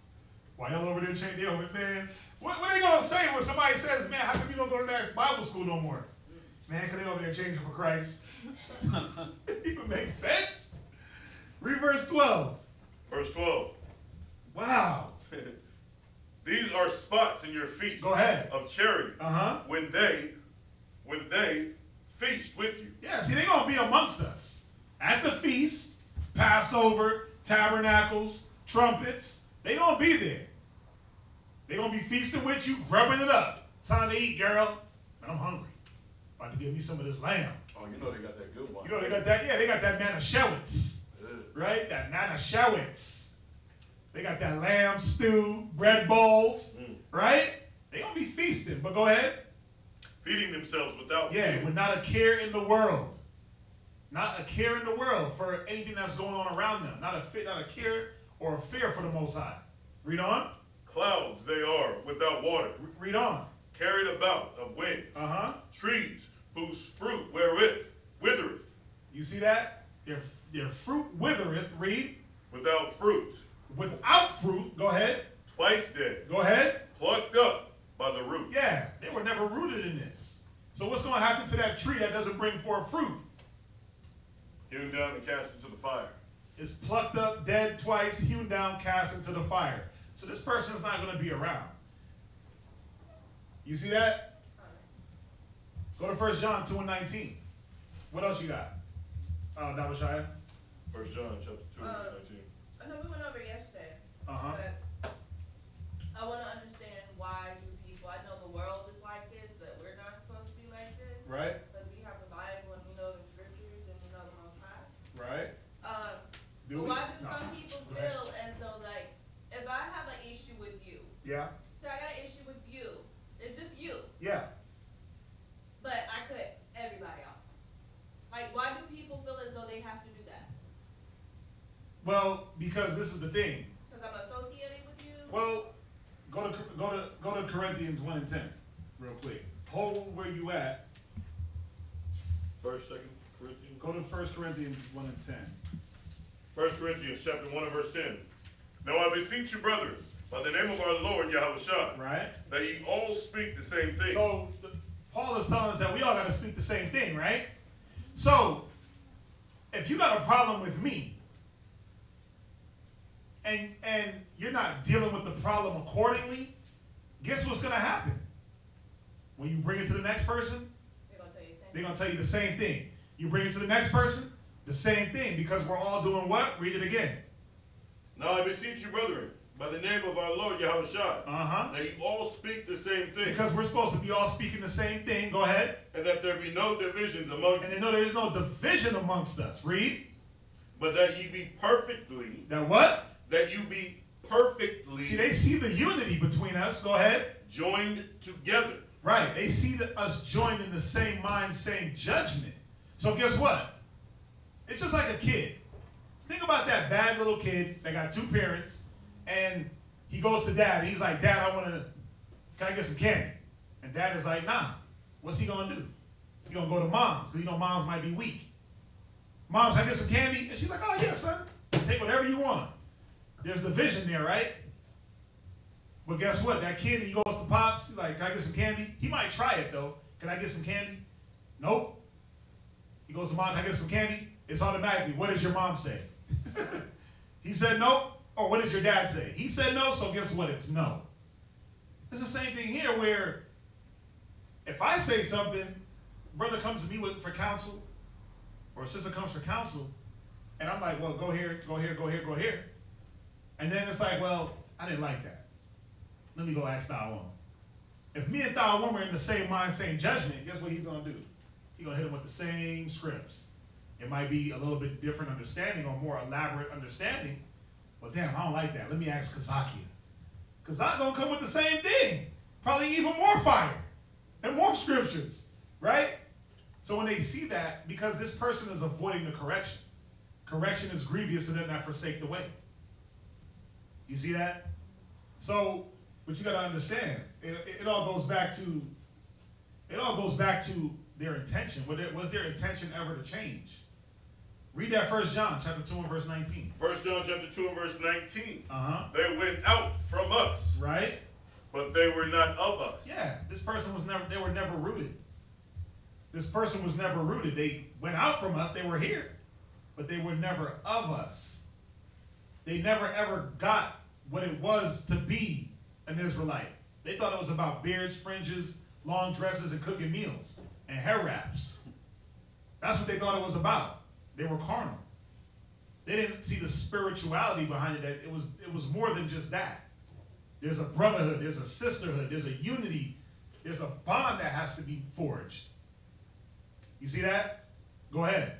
For if they had been of us, they would not doubt, have continued with us. They would have no doubt, what? They would have no doubt continued with us. Read. But they went out. Yeah, they were really about this. If you about that life, you would have never left. You would have went through the trials and tribulations, the hardships, the correction, the I got a problem with you, let's fix it. They would have went through that. Come on. They would have went through it and said, you know what? Let me humble down. I'm right, you're wrong, I'm right. Let's get past it. Let's move on. But they were like, I don't got to deal with that. I don't got to do it the way Christ said to do it. I'm going to do it the way I do it. You see that? So, I mean, it's simple. They were never really here spiritually, mentally from the beginning. They were here for a reason. I'm only coming because my husband. I'm only coming because my husband. Okay, fine. But then now you're supposed to develop that love for your brethren, the sisters. You're supposed to develop that love for your people. You're supposed to develop that love for Christ. All the damn class we give, come on. You're supposed to develop that. But many are called, few are chosen. Not everybody is an Israelite that is an Israelite. You see that? Because it's about the inward man. It's not about the outward.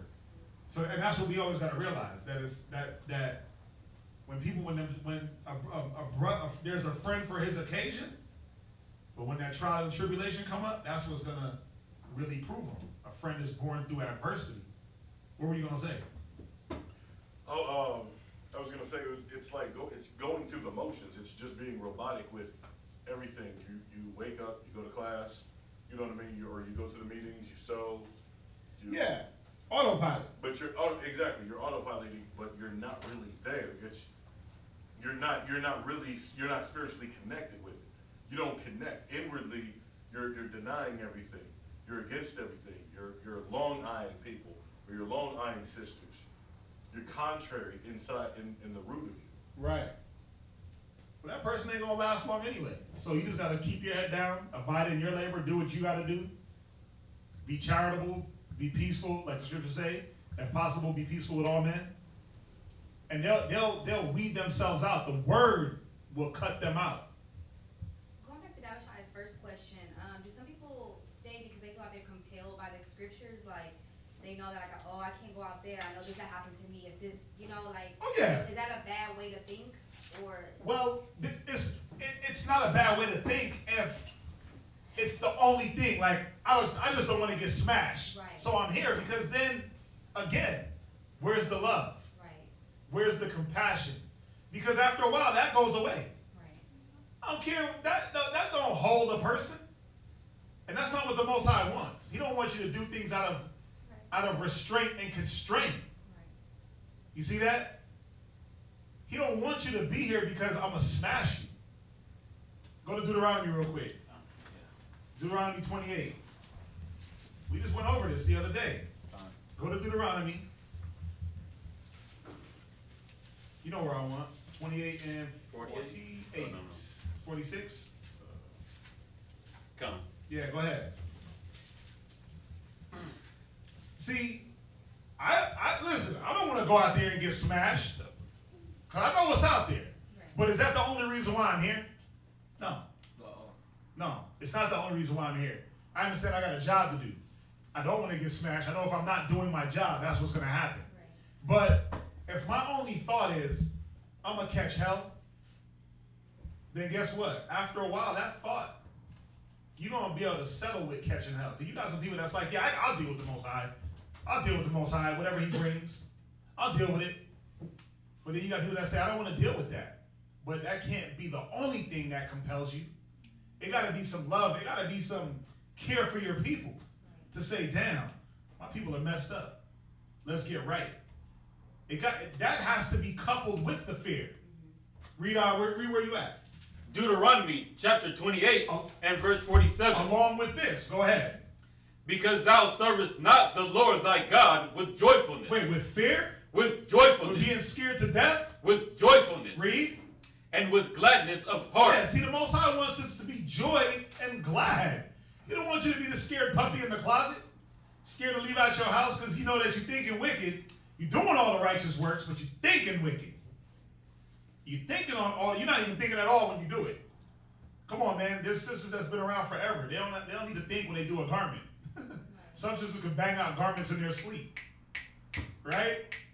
Y'all been cooking so long, y'all can cook a meal half dead. It don't take no love, no spirit, or no even brain power to do it. But if you cook a garbage meal, your husband looks at it like, damn, ain't no love behind that.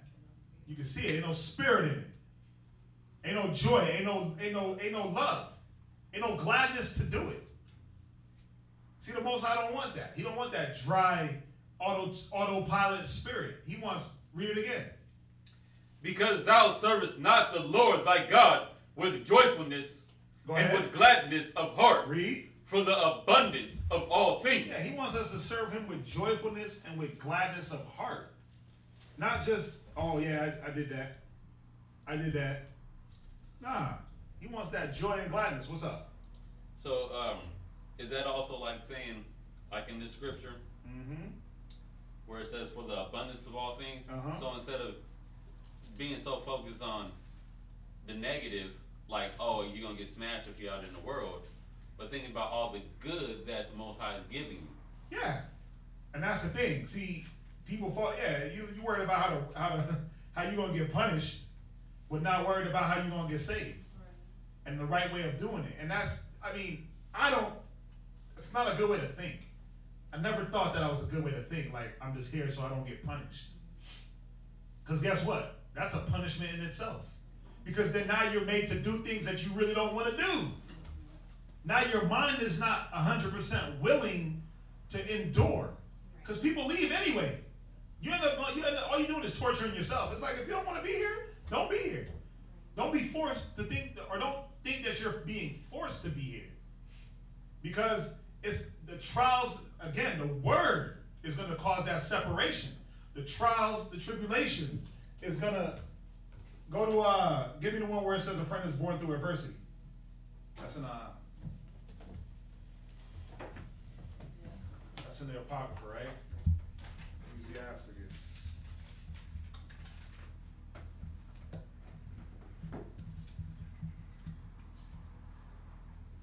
Where's it at? Oh, it's Proverbs. Damn. Why did I go to the Apocrypha? I'm thinking about something else. Proverbs 17, verse 17. Proverbs chapter 17 and verse 17. Go ahead. A friend loveth at all times. Read. And a brother is born for adversity. Yeah, you see, that adversity is going to reveal this brother or this sister. So the problem is, when it's time to go through it, they're like, nah, I'm good. I don't want to deal with that. I'm going to go off in my corner, sit in my house, do me, go to work, watch TV, whatever it is, to avoid the adverse and avoid the problems in the adversity. You can't avoid the adversity.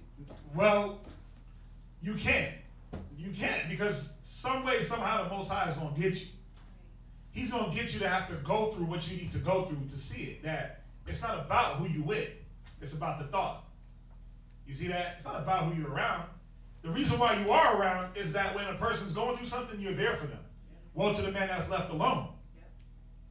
Because we're supposed to be there. Present yourself as a living sacrifice, holy and acceptable. Romans, right? That's what we're here for. But if you say, well, I'm too good to have to deal with that, then guess what? You're going to have to go through it on your own. Catch your own battles on your own. But woe to that man as is left alone. Because when he falls, who's going to be there to pick him up? Nobody. So now you're going to be going through things like, damn, I wish my family was around. Yeah, I bet you do. But you got family right here. All you got to do is walk back through them doors. But some people don't look at us as family. They look at us as like strangers, or it's look like we're nothing to them. Yeah, because they don't take the time to develop the relation. It takes time, no matter what. I mean, I understand that. It takes time. You sitting here, I'm sitting here dwelling with you. Like, I think Shawash and I said, like, this is, like I was telling my sister, this is my family. Yeah, I have a worldly family, but are they going to come and get me out of jail? No.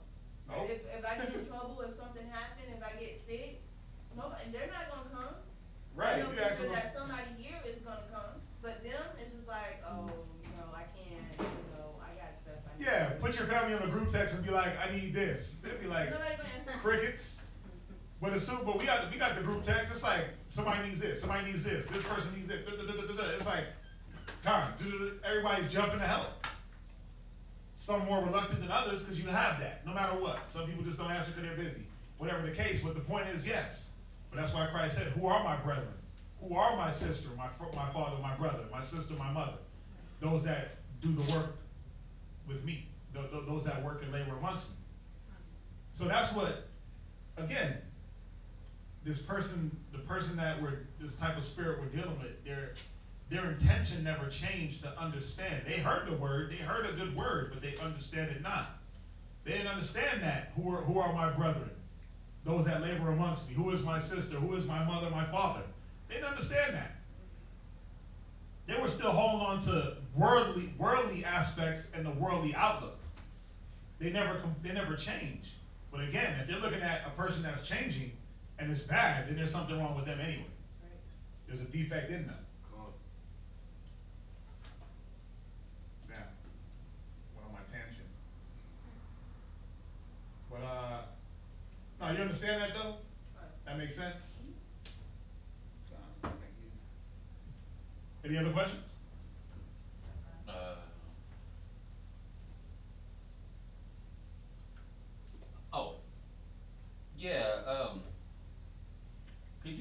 Could you explain, I feel like I sound like Henry. Can you explain Proverbs 18 and 14?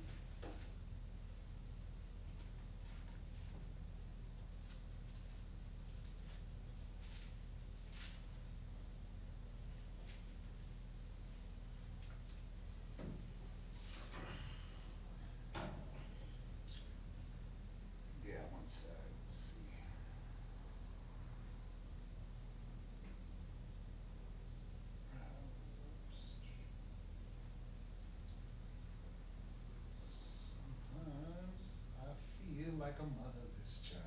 Proverbs what? 18 and what? 18 and 14? Yeah.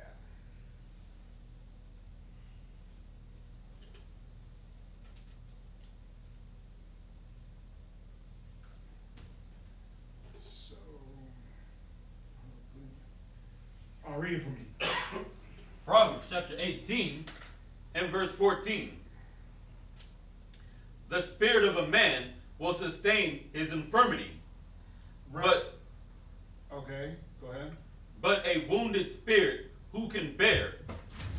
Jump in here real quick. Hold on.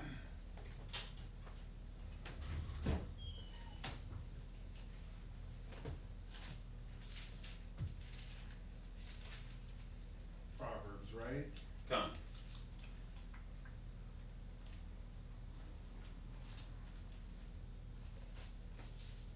Jumping into this, the complete Jewish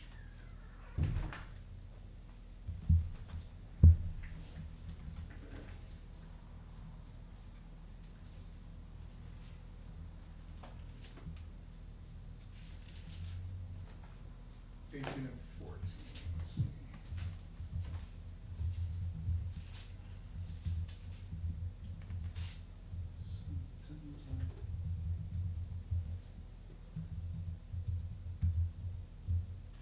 I'm gonna read it. I'm gonna read it out of this. It'll probably just give a little bit better understanding. Proverbs 18 and 14 in the Complete Jewish.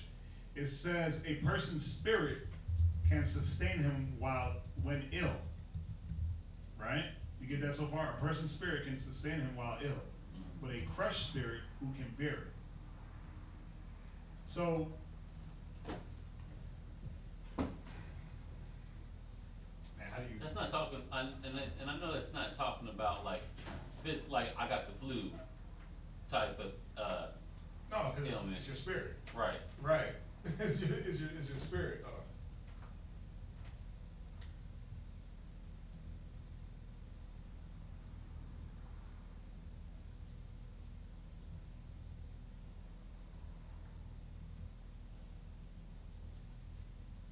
Yeah, it's not talking about physically ill. It's talking about if a man has a weak spirit, through the Spirit of the Most High, he can be sustained. But it's not talking about not the flu, not anything like that. It's not a physical ailment. It's like a weak spirit. His spirit will be sustained through the Most High Spirit. Yeah, It's like, like- I know, that's what I was saying, like, I know it's not like a physical thing that it's talking about, and I know it's a spirit, Cause But like- these fans real quick, but like, I feel like I'm melting. this, No, you gotta go. No. the spirit is sick, or Spirit hurt, is weak. or Yeah. weak, Yeah. but the Most High Spirit, Think about Well- it. Think about it. Think about it. If a man's going through something spiritually, if a man's dealing with something with his rib, what does he turn to? the Most High, The wisdom. the wisdom, yeah, Right. And that's supposed to do what? sustain him, I can do all things through Christ that what? strengthens me, Right. and then a wounded spirit, who can bear it? So if it's not just sick, but it's hurt, Right. Say it again? it says, but a wounded spirit who can bear it. Right. So it's not just sick, but it's hurt. It's hurt. It's crushed. Right. Who can bear it? What man can bear it? But that's why we see it's showing you that only the wisdom of the Most High can build a man's spirit. And because think about it, ain't they weak spirited out there? When you come into these doors, aren't you weak spirited? Yeah, right. Yeah. Your spirit's not battle tested through this. Your spirit is weak. You're susceptible to anything that comes to you. But what happens? Through the wisdom, a man's spirit gets built up. So now you're able to go through your trials, your tribulations. Does it make sense? Yeah, it's making sense. What part of it doesn't?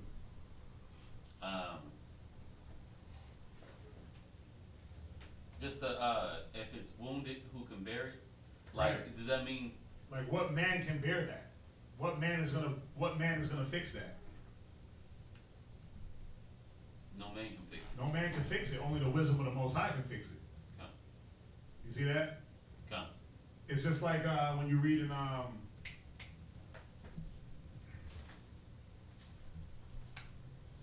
it's Wisdom of Solomon.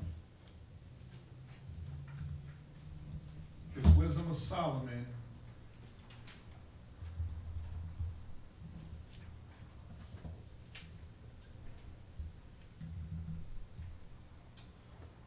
It's Wisdom of Solomon.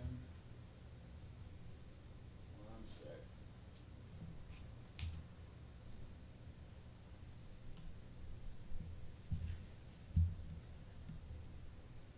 Because you got to understand, when you're spiritually broken, can any man bear your burden? Lot. No. But if you're, let's say you're going through something with your woman, your wife, and it's hurting you. It's hurting, you know, it's hurting your spirit to see she might be going one way and you're going the other. Can I bear that burden for you? A lot. No. Only through wisdom can I help you bear that burden, but not through my own wisdom, through the wisdom of the Most High. Right? Watch this.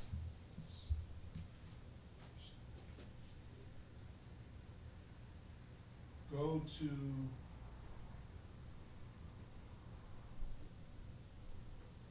Wisdom of Solomon, 16 and 12.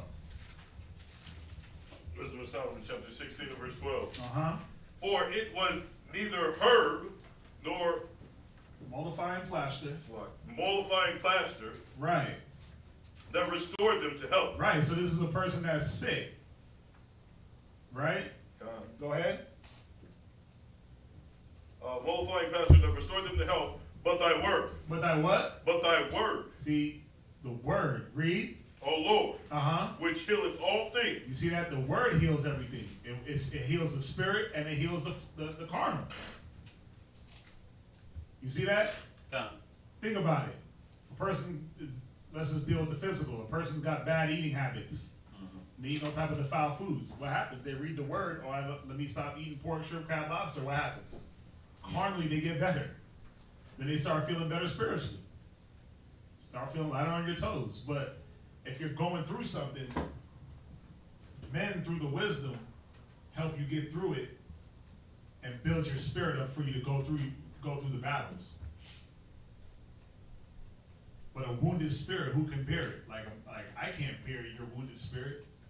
Only through wisdom of the Most High can you bear through your wounded spirit, or bear through whatever is going to wound you. Make sense? Come.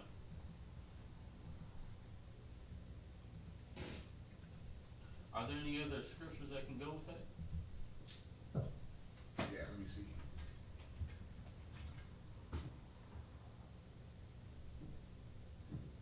That's Proverbs, right? Come. 18:14.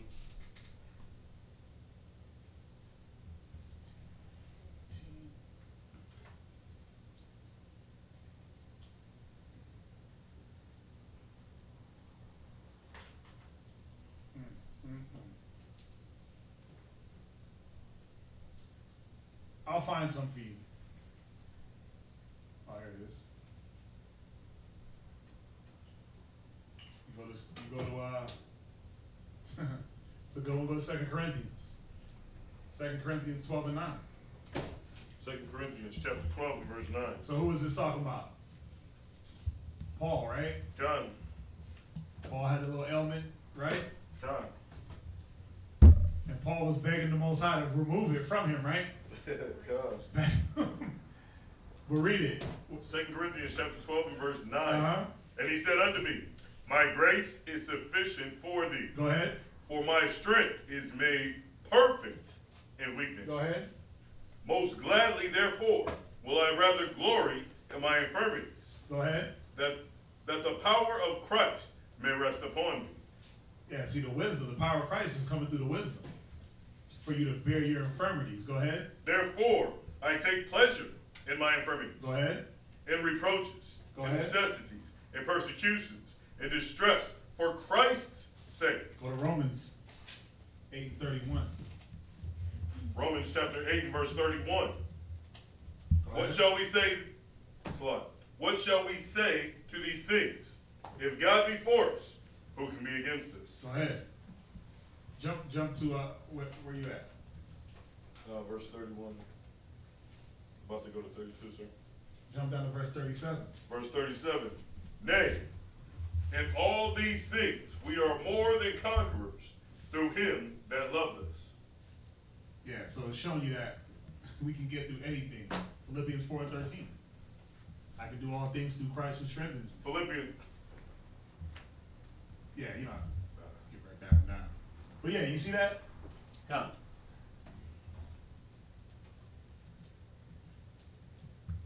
Anything else?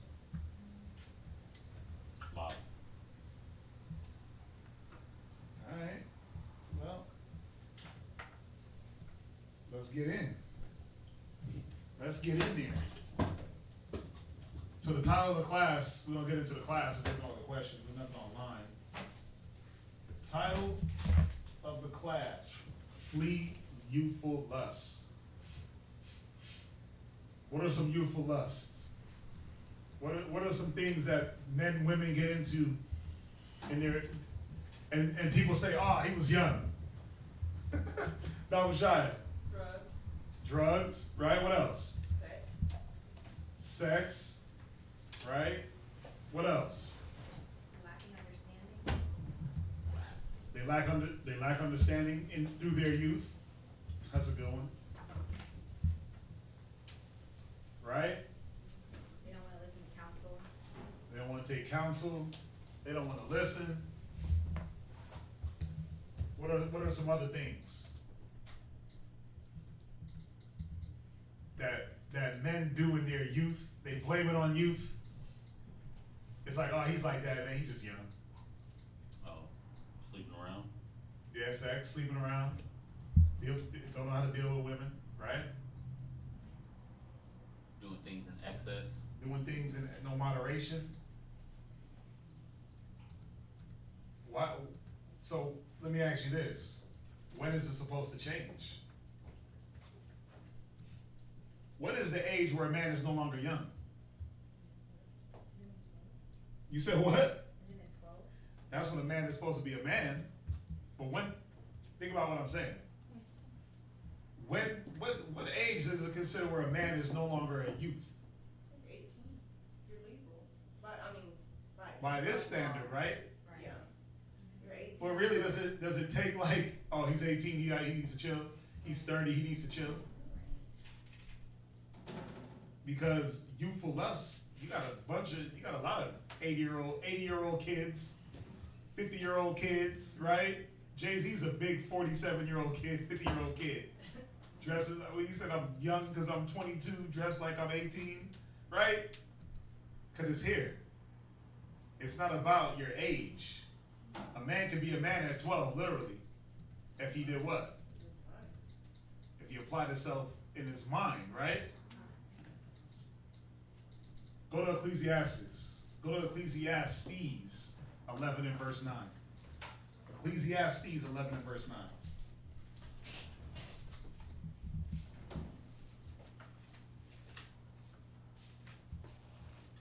Ecclesiastes chapter 11 and verse 9.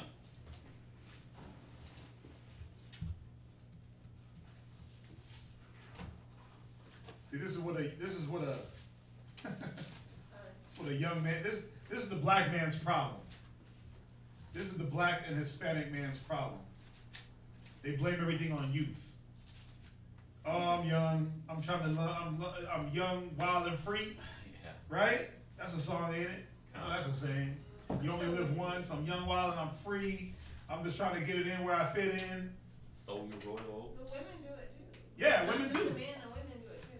Black men, black and Hispanic men and women. Oh yeah, you got some old beastly, old women that are acting like they're young, trying to keep up with their daughters, and then you got their daughters, they ain't got no damn home training, right? And because I'm young, I can sleep around, I can do all the coke, I can drink all the bottles of Henny, pop bottles because my liver is good. Well, let's read Ecclesiastes in the Bible, 11. Ecclesiastes chapter 11 and verse 9.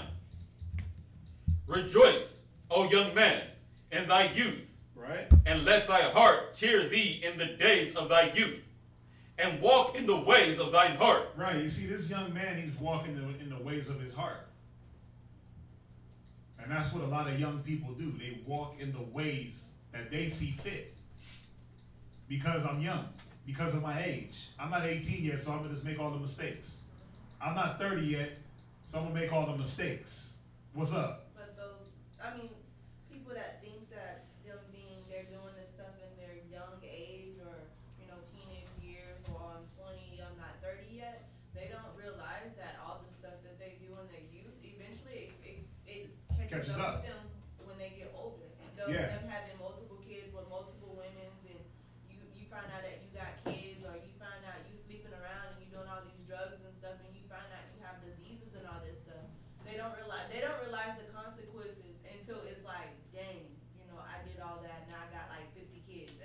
Yeah, like AIDS don't stop because you turn 30. Like all of a sudden AIDS just goes away. Yeah.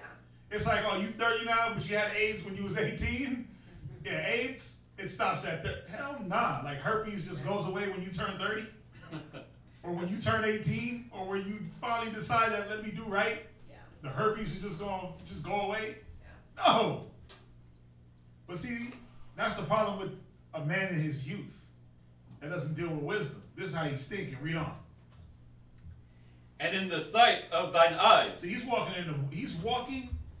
in the ways of his heart, which are not with wisdom. And he's going after everything in the sight of his eyes. Every fat booty that he see, he chase. Every drink that looks cold, he's drinking. Everything that could be smoked, he's smoking. Read. But know thou. But know this. Go ahead. That for all these things, the Most High will bring thee into judgment. You do what?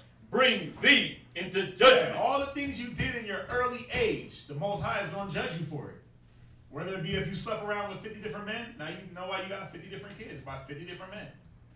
You ran around unprotected sex, now you know why you got kids and diseases. You slept with all these men, now you know why you got all these spirits on you. Why, when it's time for you to, you're at this age where you're supposed to assume the responsibilities of a woman, when you walk around like a brute, beast, animal, demon, man, with a man spirit. Because why? You dealt with all these men. You were a dude that you had the examples of how to be a man, but you neglected that. Oh, I'm young, I'm wild, I'm free, so I'm gonna just sow my royal oats, right? Now you wonder why you got child support all up on you with 4 different kids, your whole paycheck getting drained because those things you did in your youth. I'm gonna bang everything when I'm 11. And not protect myself because I didn't use wisdom. Now my kids are 11 years apart from me. That's wild. My kids are 11 years apart from me. I don't know what to teach them because I was never taught. So guess what? I'm just bringing forth gremlins and monsters, right? Think about it. You got this generation out there where moms is like 10 years apart from the daughter, but their grandmoms is only like 20 years apart or 15 years apart from moms. So the whole thing is like a 30-year gap between grandma and the granddaughter. Think about that. That's wild. That's wild. Kids raising kids. But that's that youthfulness where it tells you I can just do whatever the hell I want. I can do whatever I want, be however I want. Nobody can tell me nothing. Girl, I'm young, I'm round, I'm plump, I'm tight, right? Yeah, what happens when you hit 30? And everything's just sagging. And gravity catch up. And you ain't got no wisdom in you, so nobody wants to deal with you. Because your youth done dried up. All your dreads and muscles gone. All that. You ain't no longer the buff black stallion that you once were when you were 16. Now you old flat, looking like Larry Holmes. Nobody wants you, because why? You ain't got no wisdom. There's nothing that you can teach anybody. What were you going to say? No. You got your hand up. No. Oh, you got your hand up. Oh, I was going to say, this reminds me of the high school sweetheart, and I remember her telling me that that a counselor told her she's too young to be serious. She needs to play the field. Oh yeah, play the field. Like you're too young to be serious. Right. So go ahead and get more men to find out what you like. Yeah, go ahead and get pregnant. Basically, that's what he's telling her. Go ahead and get pregnant in high school and be a dummy. Mm-hmm. Go ahead and just get ran through. So now you're just a whore, right? That's wild. A guidance counselor? Counselor. I believe it. Well, your moms tell their daughters that too. Yeah, you're too young to settle down, girl. What's up? But then when you think realistically of it as like a farmer to a field, right? Yeah. As a planter, what owner would want a field that's tore up? That's ran through. Yeah, you can't plant pillaged. Yeah, you can't have any. Yeah, you can't plant a vineyard on the wastelands. Right, on a garbage dump. Yeah. Yeah, you can't have a beautiful garden on a garbage heap. It don't work like that. On a graveyard site. catching bodies. Dabashaya. I mean, I was gonna say, like, when Alexandria said, like, a mother how she would tell a daughter.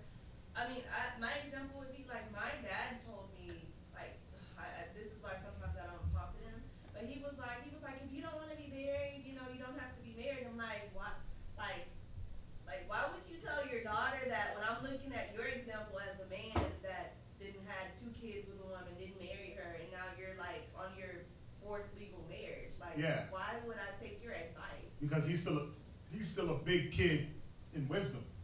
He has none. He just an old male that think he knows something, but he wants you to wallow. You know, misery loves company. Right. It's like, well, you don't gotta go do that. Go be wild, free, single, do your thing. And it's like, but then when you come back complaining, like, I got all these kids, Yeah, ain't nobody helping me. and I got the itch. It's like, well, you should have did something different. But it's like, you told me what to do. Yeah. Right. Like, you gave me the advice, and now when I need help, you ain't there to help me. Yeah.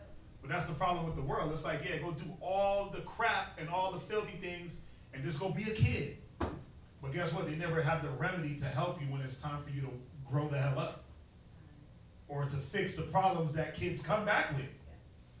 You see that? Go to Jeremiah chapter 3 and verse 25.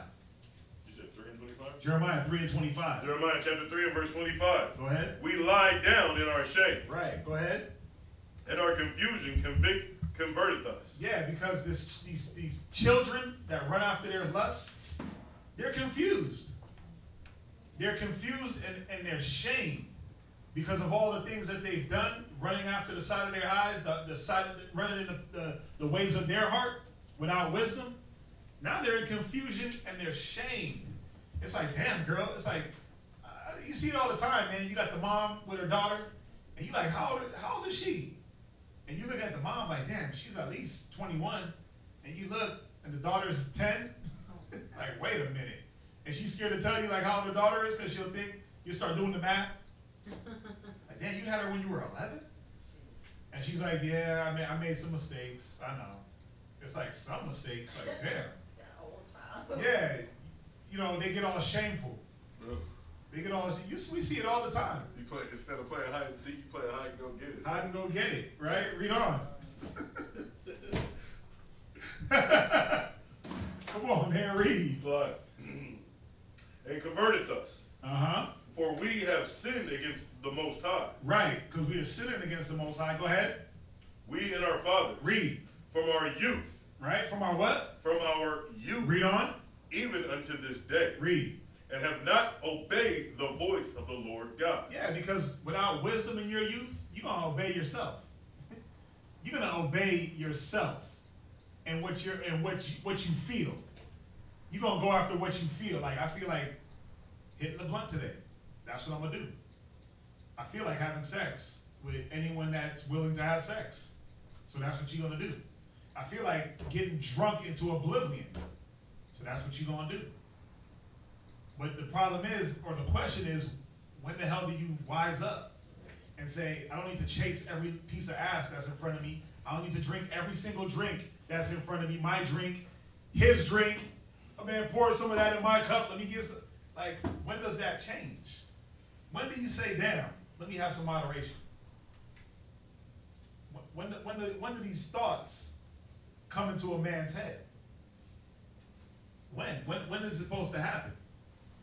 Read Proverbs 22 and verse 15. I'm going to let y'all ponder on that. Proverbs 22 and verse 15. So we're showing, man, that these youthful lusts, yes, children without understanding, children that follow their own heart, men that follow their own heart are like children, chasing after these lusts. Read Proverbs 22 and verse 15. Foolishness is bound in the heart of a child. Is where? Bound in the heart of a child. Grown-ass men? Bound in the heart of a child. Yeah, see, foolishness is bound in the heart of a child.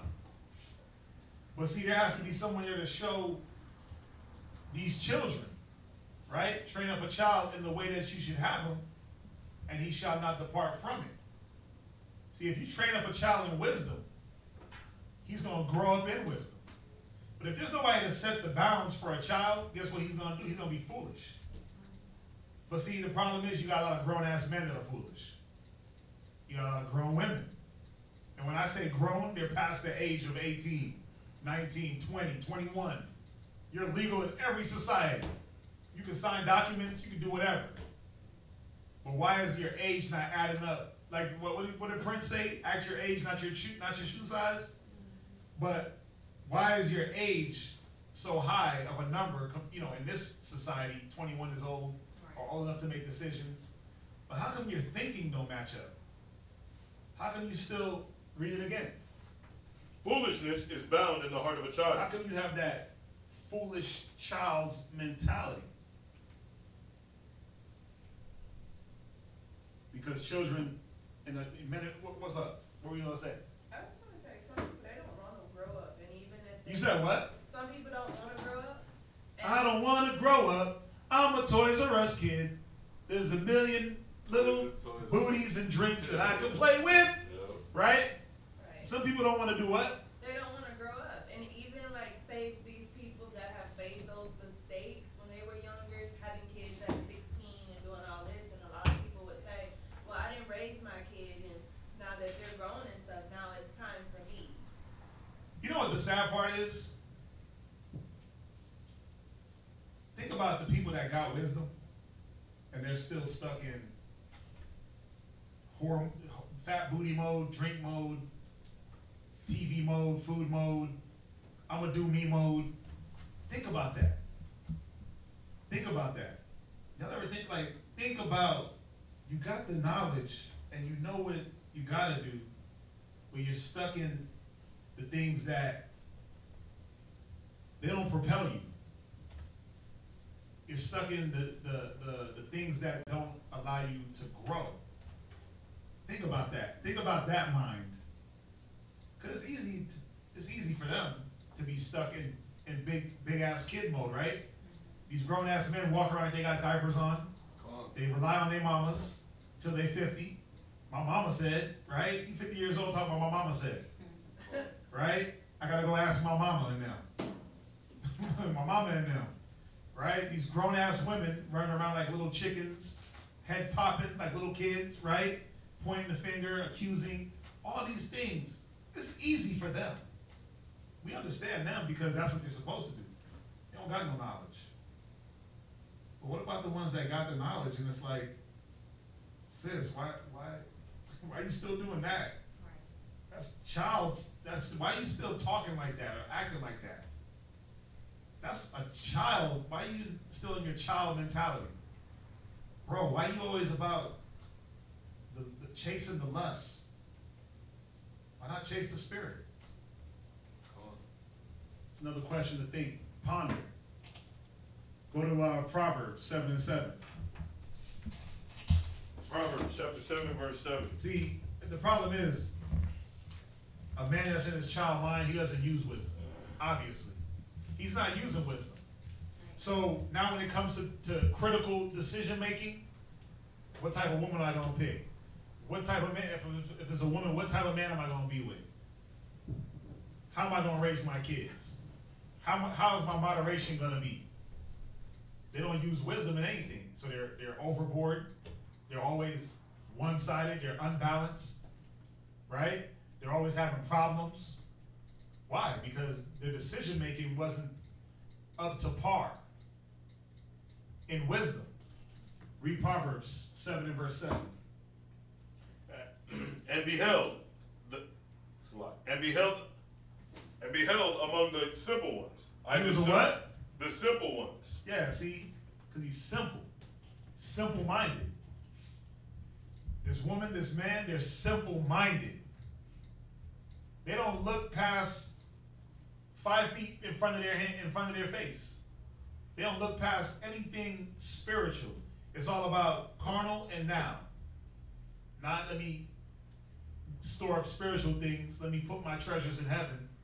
It's always about what can I eat, what can I drink, who can I bang, what can I smoke, what can I watch, what can I listen to. It's always about that, but never about, man, let me get these parables down. Let me get these questions down. Let me read. Let me give, and we're gonna get there. Let me read the scriptures. Come on this side. Right? No, come on this side. So read that. Proverbs 7 and verse 7.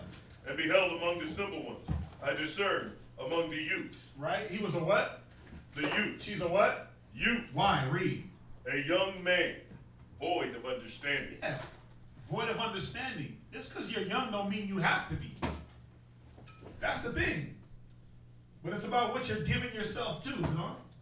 It's about what you're giving yourself to. You don't have to be void of understanding just because of your age. I hate that. I never let brothers use that excuse like, oh, he's young.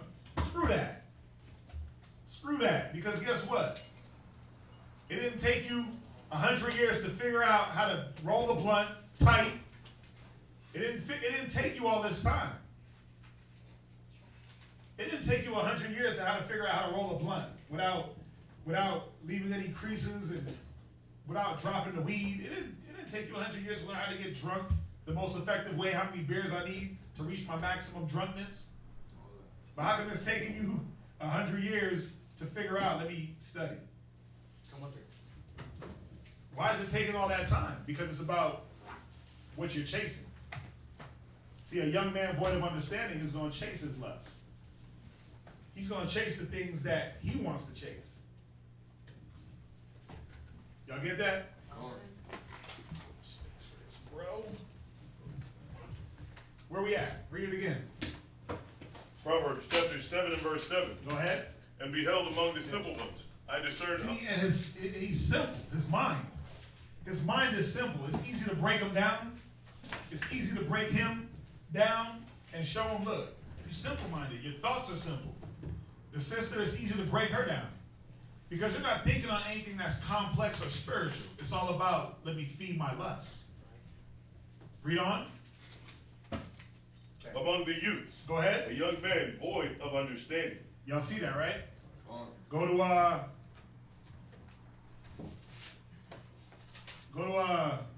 Ecclesiastes 18 and 30. You want that? Yeah, I know you want it. Yeah, Ecclesiastes chapter 18 and verse 30. Read that. All right, I had to drop that on someone at the mall right now. You won't believe what just happened. All right, pull the scriptures out on it. Read that. Ecclesiastes chapter 18 and verse 30. You got that right? You got that? Yeah, pull that. Ecclesiastes chapter 18 verse 30. Go not after thy lust. Read it again. Go not after thy lust. Yes, we got to understand what's good for us. Once again, what do we give our mind to? That's in a negative way. That's what lust is, something that you give your mind to in a negative way. Read. But refrain thyself from thy Appetites. appetite. Read that again. But refrain thyself from thine appetite. Once again, you're understanding what's good and what's bad for you. Once again, there's some things, there's some appetites that's decent. Like, for example, a salad. A salad is healthy for you. But sometimes you don't need that burger. Sometimes you don't need that certain sweet tooth that starts calling you at nighttime. Sometimes you don't need that. It says refrain from thy appetite. So that means refrain from something that's not good for you. Understand what's not good for you. Read that again at the top. And it don't even gotta just be food. Oh, God, yeah. Your appetites, listen, some brothers got healthy appetites for movies and TV. But their appetite for studying ain't there. Right. Some sisters got healthy appetites for reality TV and listening to garbage ass music. But when it comes time to like, let's drop this Bible app on you, it's like, I can't stomach that. My appetite ain't there. They can break down every lyric to Lil' Kim, Bacardi Black, whoever the chick's name is, right? They can hit you with all the lyrics, but it's like, well, what's the Our Father prayer in Hebrew? Oh no, what's the Our Father prayer in English? They can't drop it because they're not giving themselves. Listen, it's okay to lust after the spirit. You're supposed to lust after the spirit. Right. You're supposed to give yourself to the spirit. That's the point. Because the spirit is life, right? When you give yourself to the flesh, you're going to reap corruption, like the scriptures say. He that sows to the flesh is going to reap corruption and death. He that sows to the spirit is going to reap spiritual things.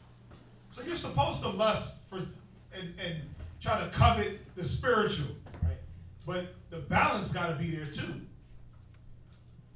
What's that? I had a pre-show. What you got? Proverbs chapter 2 and verse 2. Go there. In 2 Chronicles. Did we finish? Gone. Ecclesiastes? Did we finish where we at? Gone. In 2 Chronicles chapter Read 1. where you at again, and then go to Proverbs. Go not after thy lust, but refrain thyself from thine appetites. Right? Yeah, it says refrain thyself from the appetites. The definition of appetite, right? Once again, it doesn't have to deal with food. It says an inherent craving. It says an instinctive desire necessary to keep up an organic life, to keep up whatever desire, whatever itching that you have. Yeah, it's like every Sunday I go to the movies, so I gotta go to the movies every single Sunday. Right. Yeah. Right? Yeah. Because some people do that. But it's like, okay, if you're lacking in certain areas, switch it up.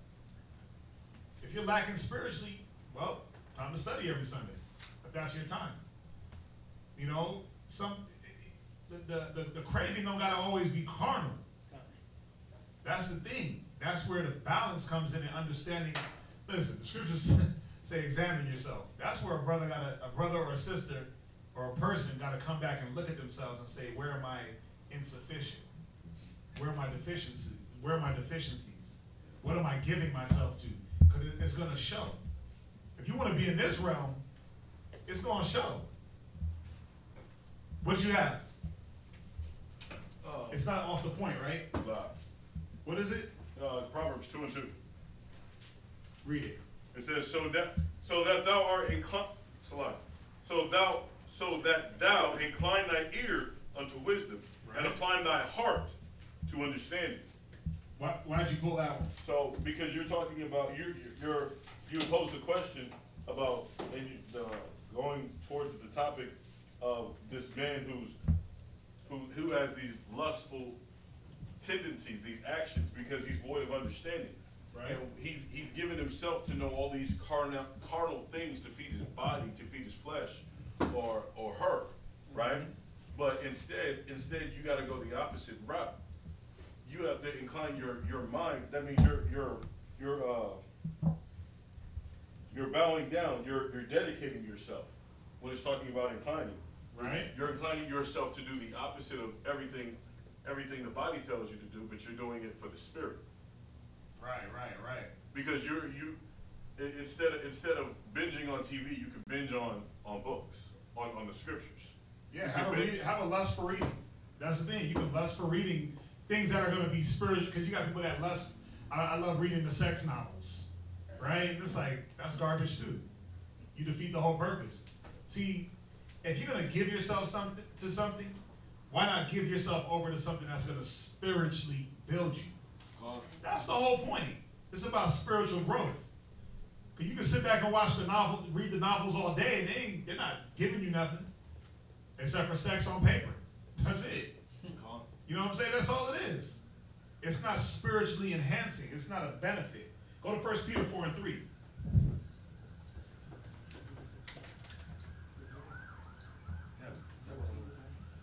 Where do you want? Which one? Is it? Go to 1 Peter 4:3. 1 Peter chapter 4, verse 3. Hop in. Get your mic. Go ahead.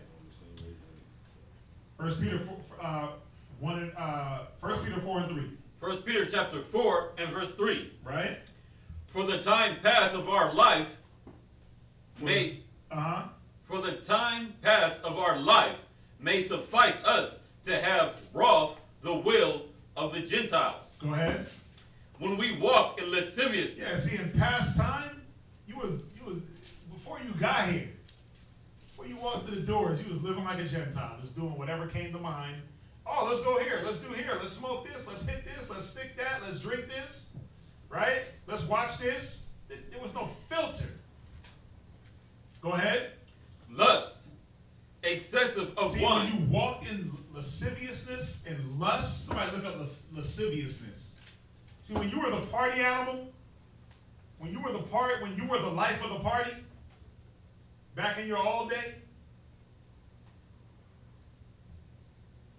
your mind was not filled with understanding and wisdom. You were walking as a Gentile.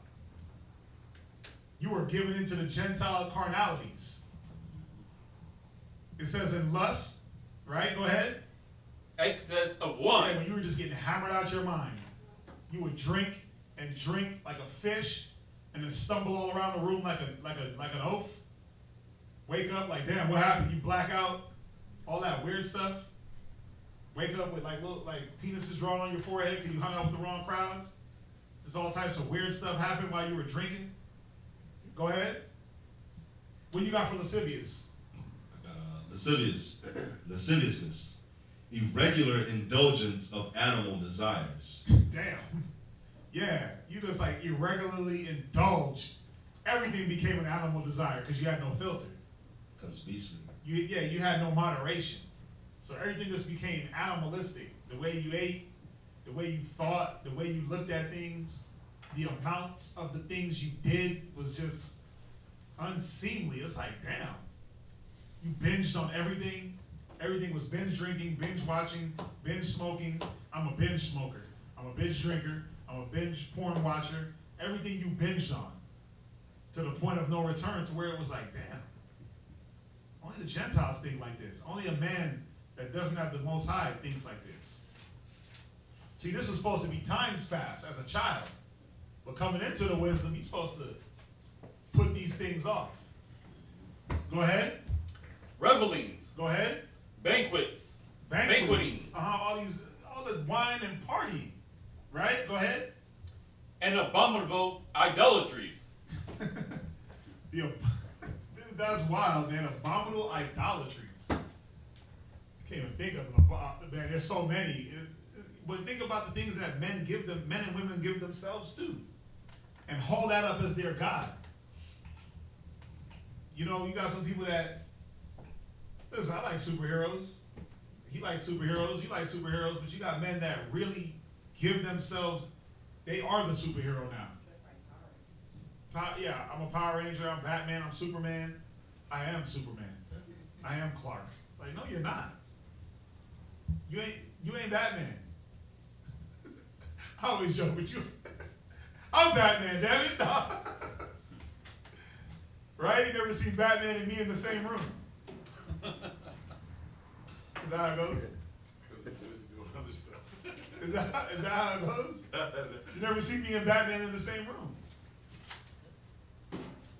But no, I'm not Batman, and I don't think like that. But there are some people that give themselves to these abominable idolatries, where it's like you can break down his whole life story, all the Star Wars, all the Supermans, all the heroes, all this, all that. But guess what? Break down the scripture, and it's like deal with your wife, deal with your husband, break down your role as a wife. They can't do it. Because why? Their head is wrapped up in all these carnal things. Y'all get that? All the drinking and partying. If y'all want to get in. I'm going to keep going. Go to Proverbs. What you want? Let me get Ecclesiastes chapter 37, verse 27. And we're going to read verse 28 as well.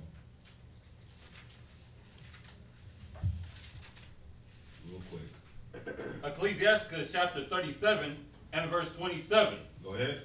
My son, prove thy soul in thy life. So we're supposed to prove our soul, right? And prove, a definition of prove is what? To try, to examine, right? God. It says to try to ascertain some unknown quality or truth by an experiment. So read the scripture from the top. My son, prove thy soul in thy life. All right, so examine your soul. See what kind of soul the Most High gave you. What is your soul weak to? What is your soul strong to? Go ahead and see. Keep reading. And see what is evil for it. Because this is the point. We're supposed to do it to see what's evil for it. What is it lacking? What does my soul give into? Does my soul give into lust? Does my soul give into anger? Does it give into laziness? Backbiting? What negative quality does my soul give into? That's the whole point of proving it. And it's not saying like, go get a man to jam you in the ass to see if you're about homosexuality. That's not what it's saying. Right. It's not saying go try it out just to see if you can know that that's off. The scriptures say that. You see that? But it's telling you you're not supposed to let things just overtake you to the point where that's all you're about. All I'm about is the drinking, the eating, the smoking, the women, social media. You got a lot of sisters that just social media junkies. It's like, I don't got time to come to class, but I got time to be on social media in the gym. It's like, you can't be an Israelite gym rat. There's no such thing. There's no such thing as an Israelite anything except for an Israelite. You're not an Israelite shopaholic. You're not an Israelite alcoholic. Israelite gym rat. Israelite gamer. Right? You ain't none of that. You're supposed to be an Israelite scholar. Give yourself the scholarship. Because what else is there? At the end of the day, what else is there? What can the video go ahead? What were we going to say? What else matters? Right. I mean, this is the profession, this is the vocation in which we were called. Right. And it's not an unrighteous or a corruptible crown that we're fighting for. So the vocation in which we're called for, it's an incorruptible crown. So we gotta give ourselves to it. Yeah. We can't be caught up in any other thing, you know? Just that's what you would say. You finished with yours? Go ahead. Can I get another scripture to go into this? You can get them all. Get somebody else give me Psalms 19 and 12. And read that from the top, Abiyar. Read Ecclesiastes from the top. Ecclesiastes chapter 37 and verse 27. Go ahead. My son, prove thy soul in thy life, and see what is evil for it. So with us proving our souls, we're gonna see what's evil for it, right?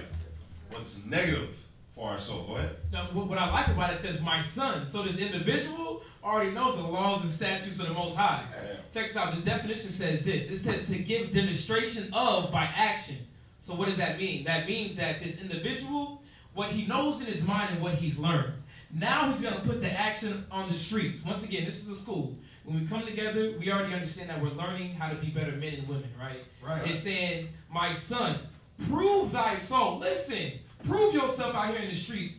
Everything that you've learned, everything that you've taught, now you got to prove it out here in the streets whenever you have all these circumstances that come up to you. Because once again, there's a lot of things you can give yourself to. But once again, is it good for you or is it evil? Listen.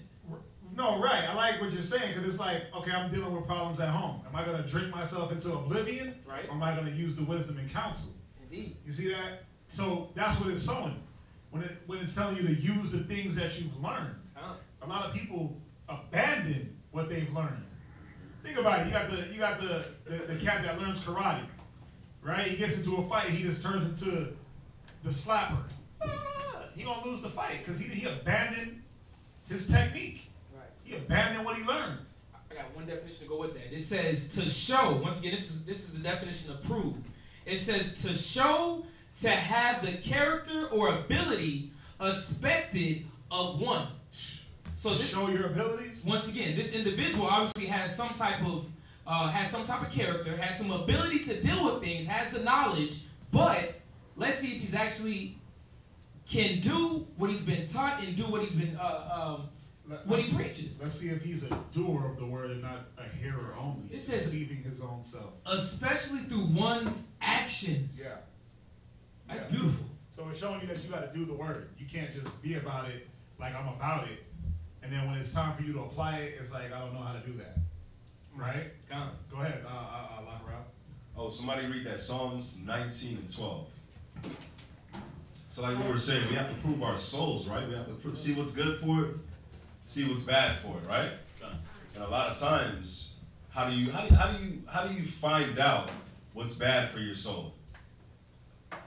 You got to actually read the scriptures. You got to actually be around somebody to let you know. Somebody got to tell you, hey, you're off right here. Something's wrong. But a lot of times we're supposed to study and examine ourselves to the scripture. That way we can actually see for ourselves and cleanse ourselves, because a lot of us got this problem. Go ahead and read it, Psalms 19 and 12. Who can understand his errors? See, who can really understand their errors? A lot of us, we error. We have a fault.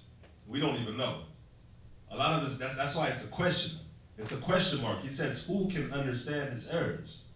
That's a question. Can any of us understand why we're lacking in certain areas? Can any of us actually understand why I'm lustful? Why do I have an anger issue?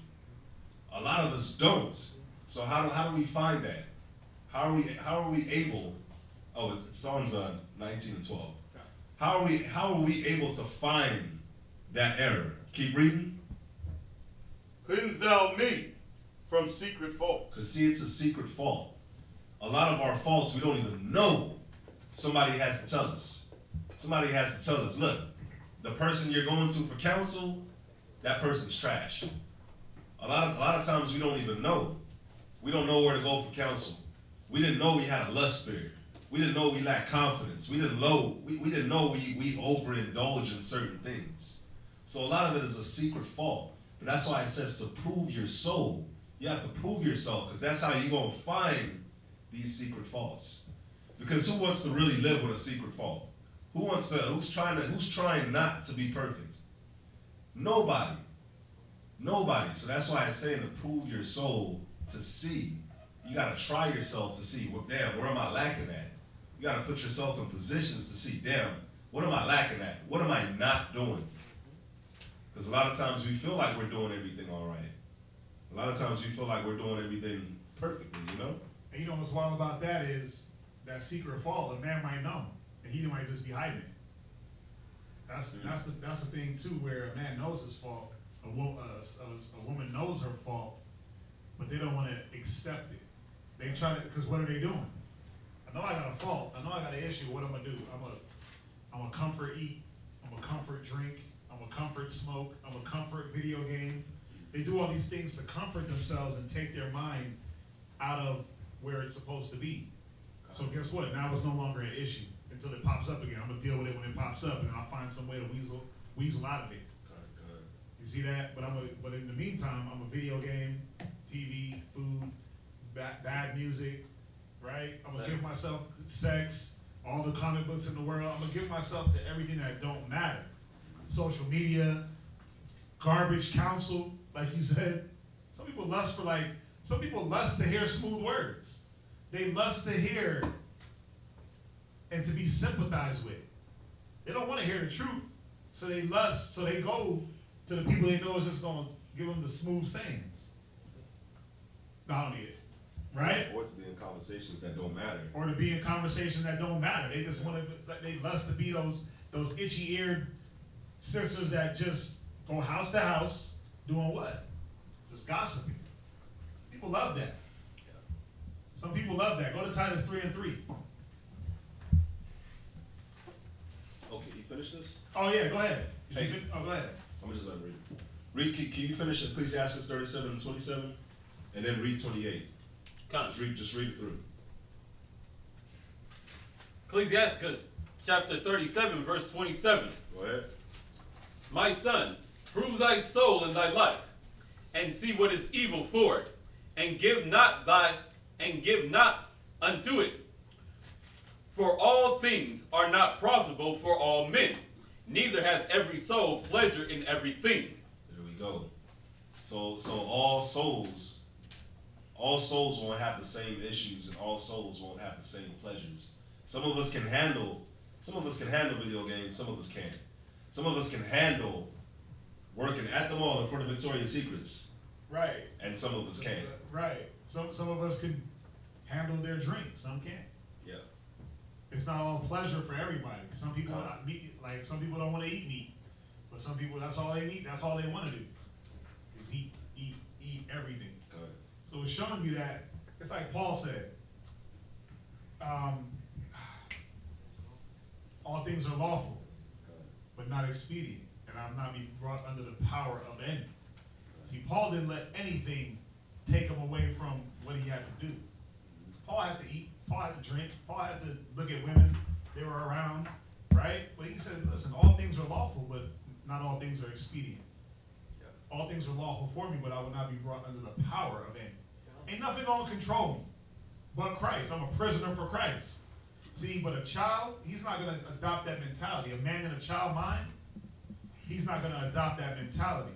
Go to Ephesians chapter 2 and verse 2.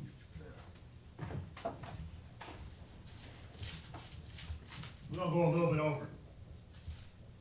It's all good. It's Monday. It's the beginning of the week.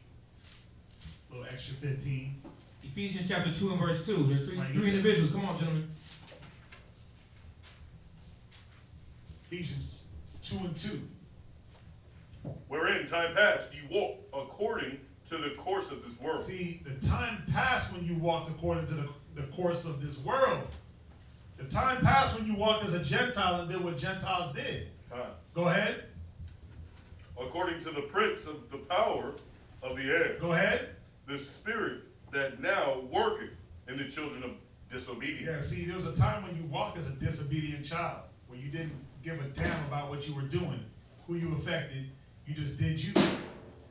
It was the past. It was already supposed to be over and done with. Go ahead. Read verse 3.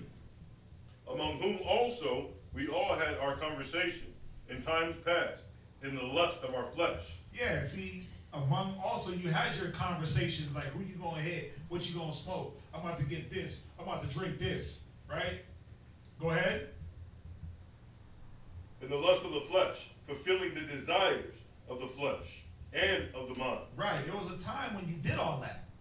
You fulfilled the lust of your flesh, you sowed your royal oats, you banged every big booty on the block, you drank all of the liquors, right? You watched all the comics, you ate all the Whataburger, you played all the video games. There was a time when you did all that because you were a youth, you were a child. You didn't have the understanding. Read on. And were by the nature of children of wrath. And what? And were by the nature of children of wrath. Yeah, see, and by nature you were a child of wrath. But again, when was that going to stop? When is that supposed to stop? Where's the cutoff? Where's the cutoff? When you became a man. When what? When you became a man. Yeah, when you became a man. That's when it was supposed to stop. That's when it was supposed to. That's when it was supposed to. That's when you were supposed to understand moderation and understand what was good for your soul, like we read in Ecclesiastes, right? But see, a man void of understanding, he's not going to see these things. He's supposed to, but he's not. Go to Titus 3 and 3. Can I say something? Oh, of course. On that too, it's like it says in Peter's as well. But we're going to Titus 2 and 2? Titus 3 and 3. Titus 3 and 3. And like it says in Peter's as well, it says having your senses exercised. So what's the difference between a child and a man? What's the difference between a baby to a toddler? A toddler's senses is more exercised than the baby. Right. And then from a toddler to a young man, that young man's senses is more exercised than the toddler. Right. And then from the young man to the actual grown man, those senses were supposed to be exercised. It's supposed to be exercised. Especially a man of wisdom, his senses are supposed to be, he's supposed to know what's good for him and what's not. Right. Not having to go through every instance, but just through the spirit. He's supposed to, like I said, you don't have to go and do a homosexual act to know that homosexuality is not something that you're supposed to do. Okay. You don't have to go hit the cocaine to know that cocaine ain't good for you. Right? You don't have to you don't got to stick a needle in your arm to know like, oh damn, I shouldn't have did that heroin. Nah, you can look at the examples out there in the world and just know, where is that in the scriptures? Where does it say, I command you now to do heroin or hit the white lady, right? Or be a drunkard or a whoremonger? It don't. You see that? Okay. Go to Titus chapter 3 and verse 3. Yeah. For we ourselves also were sometimes foolish, disobedient, deceived. You said what? For we ourselves were also sometimes foolish. Notice how it's saying were. It's talking past tense. Notice that. It's talking past tense because now that you attain the wisdom, knowledge, and understanding of the Most High, you're supposed to put off the child and flee the childish lust. Read on. Foolish, disobedient. So you were foolish and disobedient. But why are some brothers and sisters, after so long, still foolish and disobedient? Why do they still think that their way is the right way? Why do you still chase the lust of your mind? The lust of your own wanting to do things the way you want to do it. Huh? They're not applying the scriptures. Rebelliousness is the sin of witchcraft.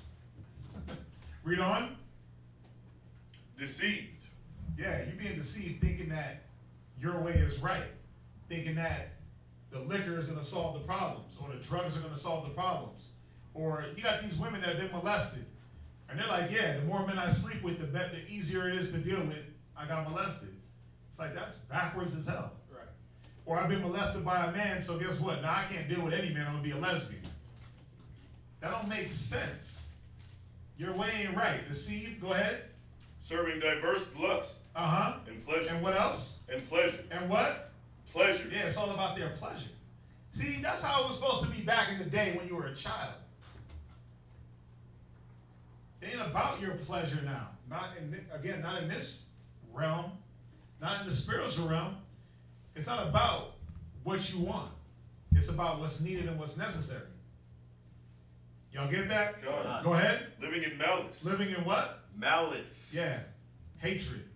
Go ahead. And envy. Yeah, because everything you seen, you wanted. Everything you saw the next man with when you was a kid, you wanted it. If he had a piece of candy, think about little kids. Think about little kids, though. They can see 3 people with 3 different pieces of candy, and they want all 3. You take one, you give it to him, he's like, no, I want that one. You take it, you give it to him, no, I want that one. We were the same way. Growing up in the world, we were the same way. Everything we saw, we wanted. Go ahead. And envy. Go ahead. Hateful. Read. And hating one another. Yeah, because that's all the world was. Back in that past life, your whole life was perpetuated on these things. Serving your diverse lusts and pleasures, envying everything, being hateful, right? Living in malice, being disobedient. That's why you didn't get along with authority, right? A lot of sisters have to leave their house early because they didn't get along with their mama, their parents. A lot of brothers got kicked out. Because you didn't want to bow down to the governors that be, to the powers that be. You were disobedient, following your own lusts. Go to Romans 13 and 14. Romans chapter 13 and verse 14. Romans chapter 13 and verse 14. Go ahead. But put ye on the Lord Yahushua. Put on what? Put on the Lord Yahushua. All the food I can swallow? The Lord Yahushua. All the video games and movies? The Lord Yahushua. Yeah, we're supposed to put on Christ. Go ahead. And make not provisions for the flesh. Yeah, because the kingdom of heaven is not meat and drink. The kingdom of heaven is not just about your diverse pleasures and lusts. That's not what it's about. You're supposed to put on Christ. You're supposed to put on the study, put on the counsel, put on the example, put on the faithfulness. That's what it's about. See, that's why I asked the question earlier. Do you got to be 30 years old to understand this? You got to be 50, 60, 80. No. You could be 19 years old to understand this. Right? You could be 20. You could be 15. You could be 16. It don't got to be, oh, I'm 16, now I got to live life. I got to live life, let me go through it. No. Your youth ain't got nothing to do with it. You can be young and wise. Go to 1 Timothy 4 and 12. We'll see how. 1 Timothy chapter 4, verse 12. Oh, no, Colossians. Oh, Ephesians. We hit it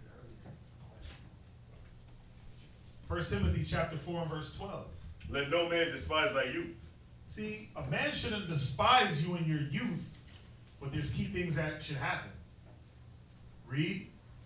Let no man despise you in thy youth. Go ahead. But be thou an example. See, only if you're an example, they won't despise your youth. It's like, he's young, let's not listen to him. Because you get that a lot. Remember when you were young and you were around your old grandpa, your pops, your uncle, and you try to say something around them, they're like, man, you young, you don't know what you're talking about. They despise you because you were young. But see, the scriptures is telling us, let no man despise you because you're young. There's a way to not be despised, to not be looked past. You got to be an example to the believers. Go ahead. But be thou an example of the believers. Go ahead. In word. In what? In word. So you got to be in word. Go ahead. In conversation. Your conversation got to be on point. Through the Spirit. Read. In charity. You got to be a charitable individual, not all about yourself. Go ahead. In spirit. You got to be in the Spirit. Read. In faith. You got to be faithful. A lot of brothers don't got that faith. Read on. In purity. You got to be pure. To the pure, all things are pure. Read verse 13. Verse 13. Go ahead. Till I come. Wait, for a little bit. Till I come. Wait. I'm tired and my brain hurts. Till I come. Well, man, Christ ain't here yet, and I don't know how long he's going to take, so I'm going to go do some other things. Till I come. Read. Give attendance to reading. Video games. To reading. Movies. To reading. Read on. And to exhortation. Yeah, you're supposed to give attendance to reading. Read as much as you can. Learn the blueprint. He said give attendance. Listen, attendance means you got to show the hell up. You got to be there. You got to be in the book. Put your attendance here. Put your body, mind, and spirit reading books. Gather the knowledge. Read on. To exhortation. Right. Being there for the next man. Building spirits. Counseling. Well, you can't counsel right if you don't have the knowledge to be able to give people the wisdom. You don't have the right wisdom to give. You won't be able to exhortate. Read on. To doctrine. To what? To doctrine. Right, to your studies, to doctrine, to breakdowns. Read on. Neglect not the gift that is in thee. Yeah, because the problem is, it's in us. It's in every single solitary one of us. The gift. The gift to give attendance to reading, to exhortation, to doctrine. It's already in you. But guess what? It says what? Neglect. You neglect it. You neglect it with everything else you give your mind to. You neglect it because you want to be a glutton. You neglect it because you want to be a drunkard. You neglect it because you want to have no moderation. You neglect it because you want to follow your lust. You neglect it because Cardi B is on. You neglect it because reality TV, Housewives of Husbands and Housewives of LA. You neglect the gift that's in you because you want to nurture some BS. You neglect the gift that's in you because you want to chase every fat booty. And you want to get every Snapchat. I got 80 snaps today. Who gives a damn? How many scriptures you got to battle your issue? But see, if you was giving yourself and giving attendance to doctrine and reading, you wouldn't have your issues. You wouldn't have as many battles. There's going to be battles. But guess what? They wouldn't be as big, and you would know how to deal with them. But since you're giving attendance to how many snaps you got, and how many chicks you talking to, how many numbers you got. how many numbers? No, they don't get numbers no more. They get snaps. I guess that's a new way to do it. I got snaps. You giving attendance to that, you can tally that up. But it's like, you got your test down? No. You got your street speaking scriptures? No. You got your breakdowns? No. But I got 5 numbers today, dog. Got this new movie on my phone to download it. I'm about to watch that in triple HD. You got triple HD on your phone, but that same phone could be putting together classes with 3 apps. Go. Yeah, give me Ecclesiastes chapter 6 and verse 21 or verse 20. And this is why. Ecclesiastes chapter 6 and verse 20. Yeah, get that. Come. She is very unpleasant to the unlearned. Read that again. She is very unpleasant to the unlearned. That's why those individuals, whenever they get to the word, whenever they get to these things where they should be on point at, it's unpleasant to them. Why? Because they don't, listen, they haven't took the time to actually dig into the scriptures and truly understand what it's saying. Read that again from the top. She is very unpleasant to the unlearned. So what it's talking about, she is talking about wisdom. It's talking about this word, what the Most High has given us. Read. Right.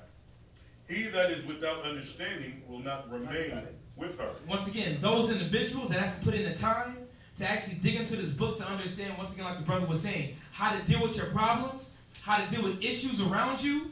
Read that again.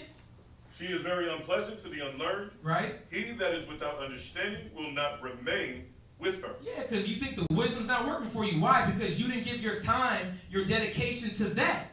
You gave it to something else. You gave it to cars. You gave it to the clothes. You gave it to what the world thinks is A star, A class. Keep reading.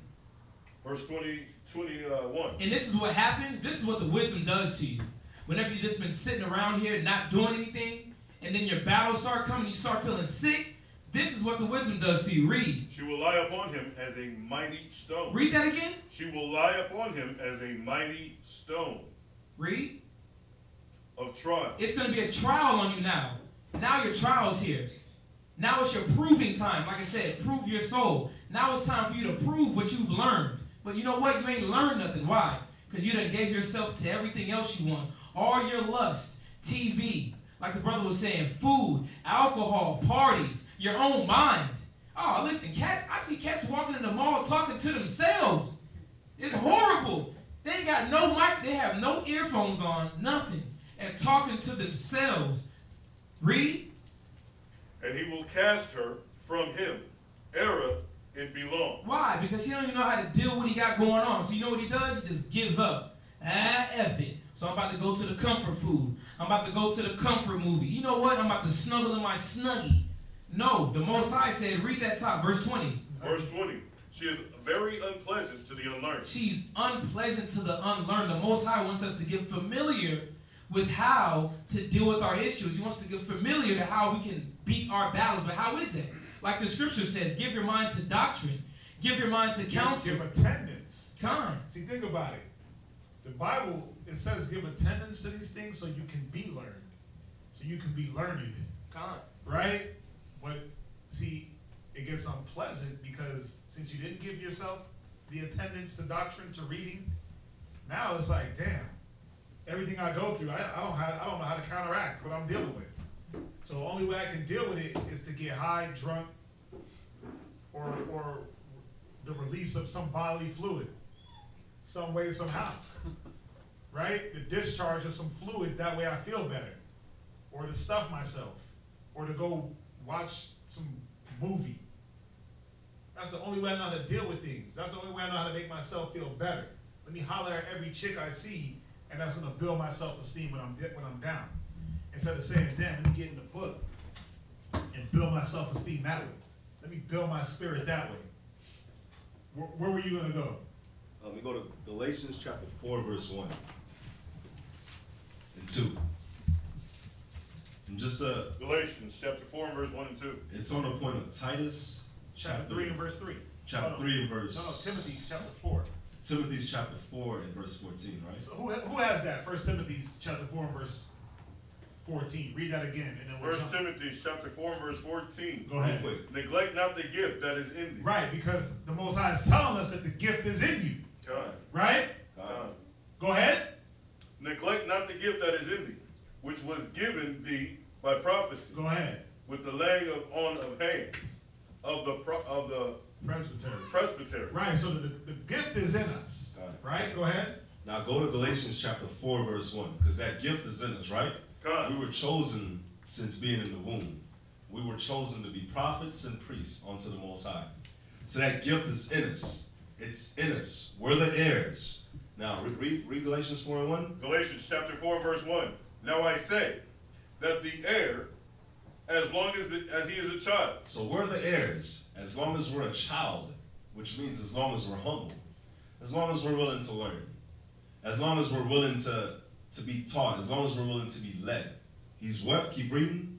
Differeth nothing from a servant. He doesn't differ from a servant. He's on the same plane. So just because we're in this truth, just because we come to class, we're no different than somebody out there on the street that has to work for what they got, that has to go to school and work to obtain that college degree, that has to go and practice and train to get that scholarship, to get that championship, to get paid. We still have to work. We got to actually put the studying in. We got to get in the book. We got to work to drop these lusts, these envyings, these whatever negativity that's in the scripture. We got to work just like they got to work. We got in us. Whatever negative that's in us. God, that's in us. That we see. We got to work to drop it. Read. Though he be Lord of all. We're Lord of all. Our crown is incorruptible. It's not corruptible. It's not like theirs. We're Lord. We're lords over them. We got the wisdom, but we still got to work for it. We gotta work. We're verse 2. Verse 2. But he is under tutors and governors until the time appointed of the father. So it's not neglected. We're not supposed to neglect it. They out there in the world, they don't neglect it. So how are we going to come into the truth, which is the work of the Most High, and neglect these attributes, neglect studying? How the hell are we going to neglect studying? Think about it. Your calling as a whole. It's not even just studying. How you going to neglect your calling as a whole? Because studying is a part of it. It's a part of it. Right. But it's saying, how you going to neglect reading, exhortation? How you going to neglect the doctrine? That's the thing. Yeah, you are an heir. It is promised, but maybe you're going to have to work. I mean, look at it. It says under tutors and governors until the time appointed of the Father, right? Until the time appointed. So all of us were under tutors and governors. We're under officers. We're under generals. We're under our teachers. We're under our elders. Those are our tutors and governors that we're under until we've been appointed by the Father that you don't have to be under them no more. So until that time. Go ahead. So until that time, yeah. Even though we're the heir, we're still under. So guess what? We got to work. We got to give attendance to what? Reading, exhortation, doctrine. We got to kill that. We got to kill every single slothfulness, negative. Some cats lust the sloth. But you know what's wild? It says until a time appointed. That time don't have to be 100 when you're 100 years old and you're an old gray man and now you're wise. That time can be when you want it. You could be young as hell, and that time could be when you're 19, 20, 21, 22. You don't gotta be 50 to be wise. Because there's not an age. There's not an age. Yeah. That's the thing. There's not an age. They don't say, oh, you gotta be 30 to have wisdom. They don't say you gotta be 32 to be wise. Or you gotta be 15 to be wise, or you gotta be 100 to be wise. No. It's when you want it. Again, listen, when you were 16, you was running around poking everything that you came across and drinking all the liquor and smoking everything. You was wise in that. You didn't have to be 50 or 60. So why you gotta be wise now to do the right thing? Why you gotta be old to do the right thing? You don't. That's why it's saying right here, let no man despise you in your youth. The only way not to be despised in your youth is if you're doing these things. Read verse 15 in Timothy's. Verse 15 in Timothy. Go ahead. Meditate upon these things. You supposed to do what? Meditate upon these things. Read on. Give thyself wholly. Wait, halfway? Wholly. I'm going to just do it when it's necessary. Wholly. Give yourself wholly. Go ahead. To them. That thy profiting may appear to all. Now brothers know why they don't profit in the truth. They don't profit in the world when they leave. Because you didn't give yourself wholly to this. You don't give yourself all the way. You got 1 foot in and a half a heel out. And it's like, yeah, I'm here.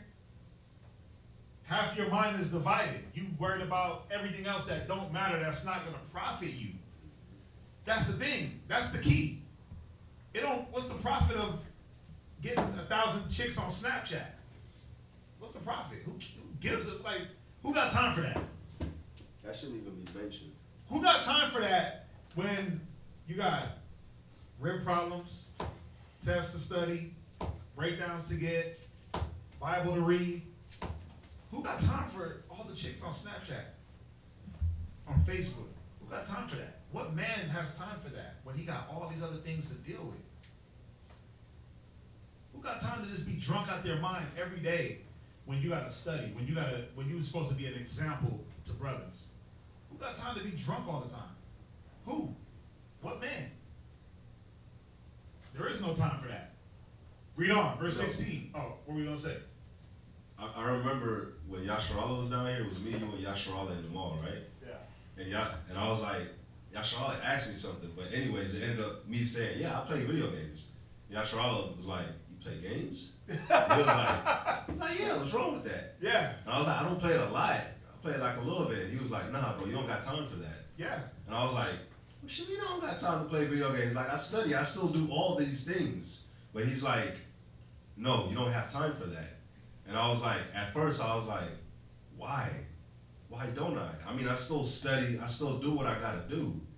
But you know what, it was two things, it was twofold. One, he knew that I played video games way too much. Oh yeah, yeah, I knew that. So we broke it down right there in the mall. We had a paper, we were like, damn, that many hours? Come on. Yeah, so he knew I did. The second thing was, it's like, what the hell, man? Like, what are you doing? When I was a child, I spake as a child. Exactly. When it's I was like, a man, I put away childish things. You could have put your time to so much more. Yeah. It's like you watch one episode on TV. That's 30 minutes. 30 minutes, you could have read 7 chapters. Say you watch a movie, 2 hours, right? You can read you could read Matthew's in 2 hours. You could have read John in 2 hours. Mark. You could have read Timothy's in 30 minutes. You could have read Ephesians, Thessalonians, Colossians. The time it takes you to do. Bruh, I remember when I was studying for my soldier's test, I would watch a basketball game because it was 3 hours. So I wouldn't watch it. I would just, before you know it, the game is over, 3 hours worth of studying. Yeah. My attention wasn't given to it. But every minute I look up, okay, score is that? Okay. Whatever. But it's like, it just shows you, like, the time that could be wasted. The time that could be wasted, man. We waste a lot of time. And when I look at myself personally, I'm like, man, bro, like, even now, I'm like, I've wasted so much time. So much. I've only been in the truth for 3 years. And I'm like, dude, I could have been so much farther. My reel will tell you, you know how much time I wasted playing video games? I believe it. The amount of times I wasted watching, I don't do much, y'all know me. I'll play games and I'll watch some sports. But the amount of time that I've spent on the video games, yeah. Watching the Texans, watching the Astros, watching the Rockets. I could have been, Jesus Christ. Because it wasn't to your profiting. I could have been so much. And let's be real. Are we saying like you never can watch a video game or whatever? No. Nobody's saying that. But it's about a man's moderation and balance. It's about moderation and balance. And you gotta know what's good for you. Yeah. I watch TV. I watch Netflix, but I don't binge on Netflix like I used to. I run through a whole 8-year series in like a day. I was nasty with it. I just go to sleep on it. Yeah, I was nasty on it. But now I'm just like, I don't even want to watch nothing. I'm bored of it. I'm tired of it because I know I'm not going to watch it anyway. I'm busy here.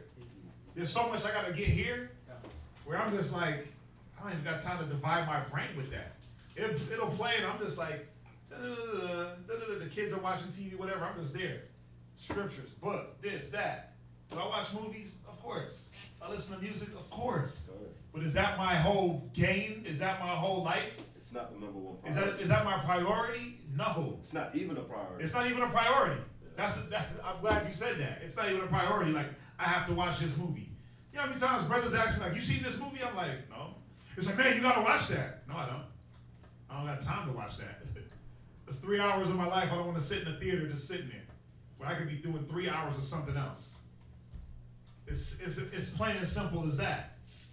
We're gonna go to 10:30, so get a few more of these scriptures out. Go to 1 Peter. No, finish where you at. Verse 16. Read verse 16 and then jump to 2 Timothy 2 and 21. I got it. Verse 16. Take heed unto thyself. Right, you gotta know yourself, right? Take heed to yourself. Know what's good for you. Go ahead. And unto the doctrine. Read. Continue in this. Go ahead. For in doing this, thou shalt save both thyself. Right, because this is your salvation. Go ahead. And them that hear thee. Yeah, but guess what? If they hear you and the things that are coming out your mouth ain't right, they ain't going to be saved, and neither will you. See, it's talking about your counsel and your teaching. It got to be on point. So you can. The whole point is to save souls, right? But if you're not doing the things that are necessary to be able to win a soul, how you gonna save a soul? Or to maintain a soul, how you gonna save a soul? So it's telling us, man, we gotta prioritize things. What's a priority? Is knowing what the hell happened on Basketball Wives gonna do anything for you? Or is it just meaningless drama that you fill your head with? Is having 1,000 chicks on your Snap and dealing with their BS gonna do anything? That don't do nothing for me. I want my phone to be dry. That's what they say, right? My phone's dry. I want my phone to be dry as hell because I ain't got time. I got enough problems. I got enough things to deal with within the people that I'm laboring amongst.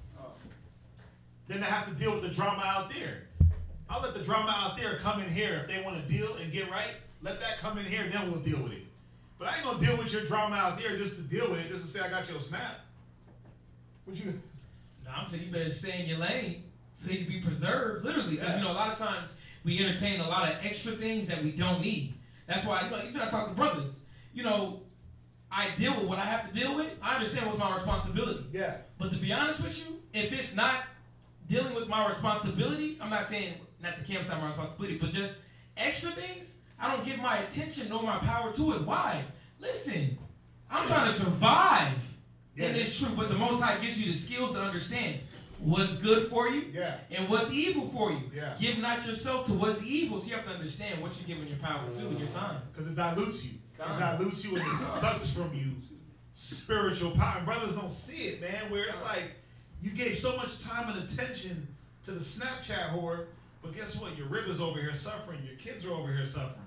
You gave so much time to being out in the streets and chasing this and chasing that, but your household is falling through. Y'all understand that, right? Go to 2 Timothy 2 and verse 21. If a man therefore purge himself from these. Right. So you're supposed to purge yourself from chasing your youthful lusts and chasing the food and chasing the drink and chasing the fat booties. Sisters, you're supposed to purge yourself from trying to be like Bacardi Black. What's her name? Cardi B. Yeah, Cardi B. And chasing the bad counsel from your family and what Oprah is talking about and what Will Smith quotes and what Steve Harvey's talking. Right. You're supposed to purge yourself from these things. Read. He shall be a vessel unto honor. This is where your honor comes. This is how you're now able to be used as an example, as a leader, as a builder, as a husbandman. This is how you're now being able to be used to build and grow. This is now when you're able to bring forth fruit. Until then, you're going to be a fruitless tree. Let me finish this real quick.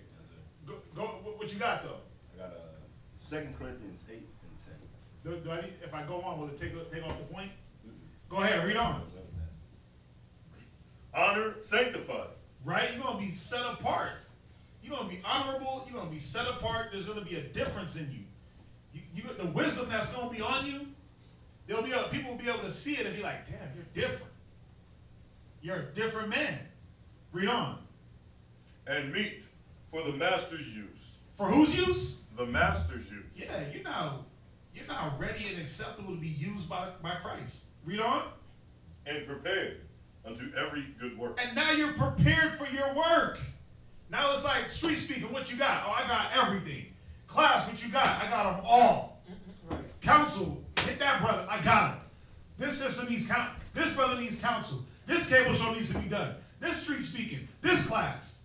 It ain't like, oh, I ain't got nothing. Well, I'm ready. No, it's like, man, even if I don't got it, I'm going to get it. Because why? I've studied enough to where even if something comes up, I can put something together. I'm always on point with it. Not, oh, I don't know, I don't got it, but I was busy over here and I was doing this and I was having sex till 8 in the morning, so I didn't prepare myself and get enough sleep, and now I'm tired, so now I got to take all the energy drinks to stay up, and then I drink all the energy drinks, so then now what happens is I'm up all the way till 5 the next morning, but I got to be at the mall at 9, so now I'm tired by the time 10 o'clock hits, and then guess what I got to do? Repeat the cycle. Now you're just in an energy drink, feeding for sleep, got to eat to stay awake, ginseng thing, this, and everything becomes overbalanced. I've been there. Trust me, I've been there. Where everything becomes so overbalanced where you're trying to compensate for your lack of sleep, so you got to drink all the energy drinks and coffee.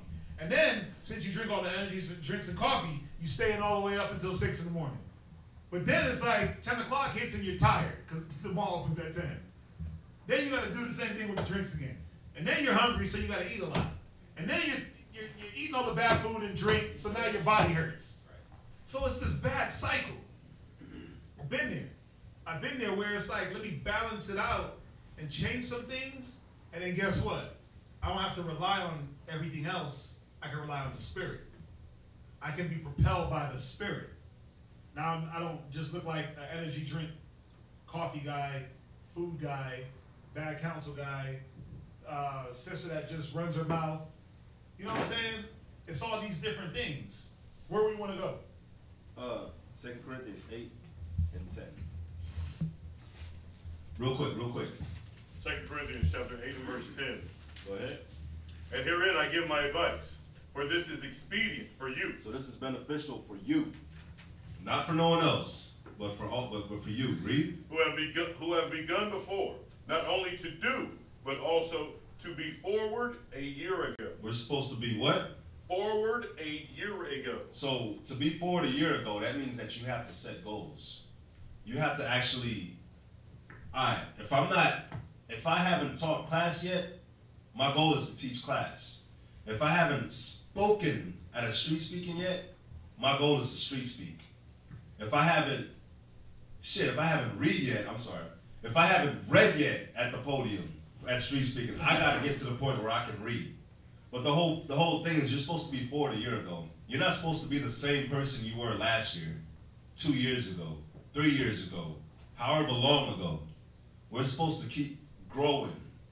We're supposed to keep moving forward and getting better. But how do we do that? We gotta actually give a damn. We gotta actually set goals. And we gotta actually work to accomplish these goals. You said it, man. You gotta actually care, though. All right. You gotta actually care enough to say, you know what? For the people around me, I'm gonna put myself in a position that's uncomfortable. And I'm gonna put myself in a position where I might have to lack some sleep because I gotta get this Bible down. I might have to lack some sleep because I gotta stay up in counsel. I might lack some sleep, or I might not eat what I want because I'm busy tending to the flock, taking the oversight of the flock, not by constraint, but of a willing mind.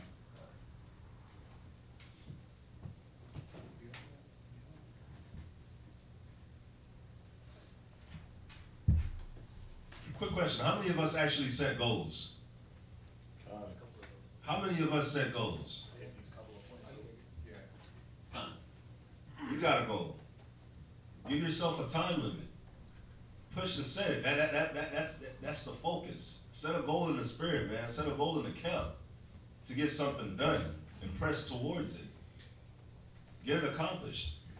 We got like 2 more and then we're going to end it. Go to Ecclesiastes in the Bible, 11 and 10.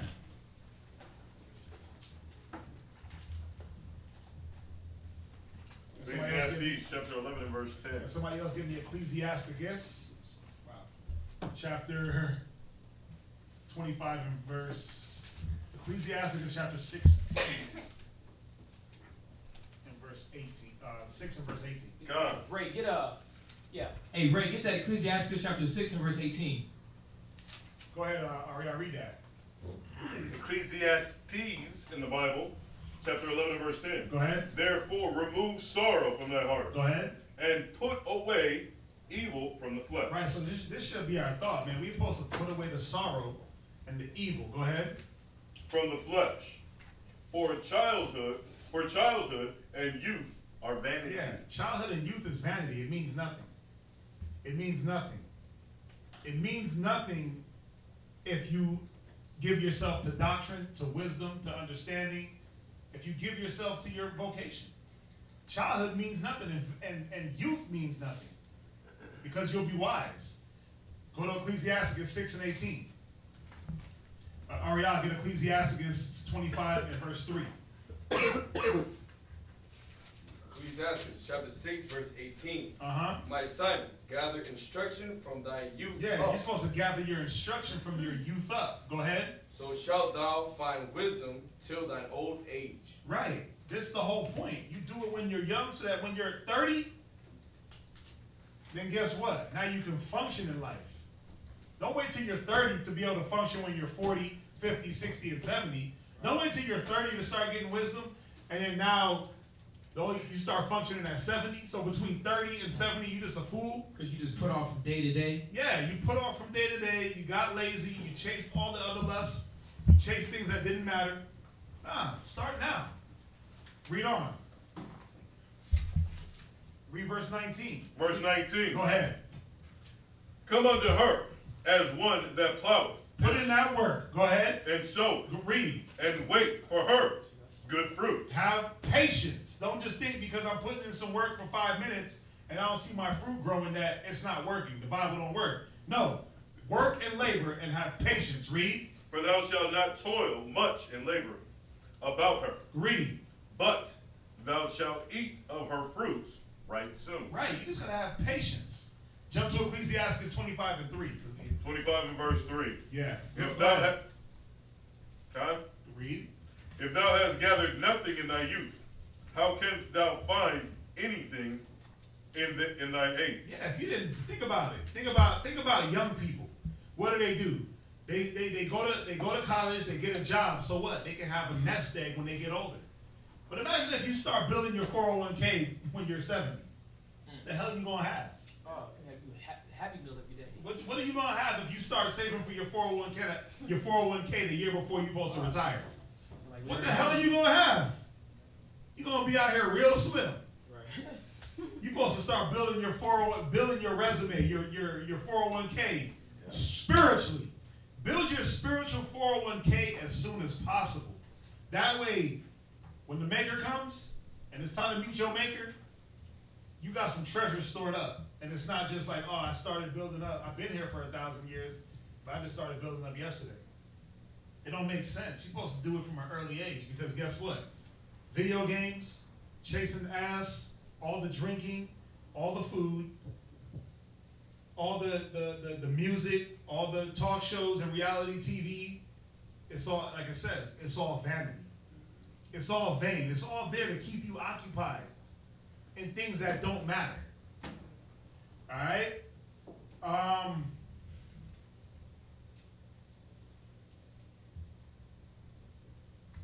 We're going to leave it at that. I'm going to get one more.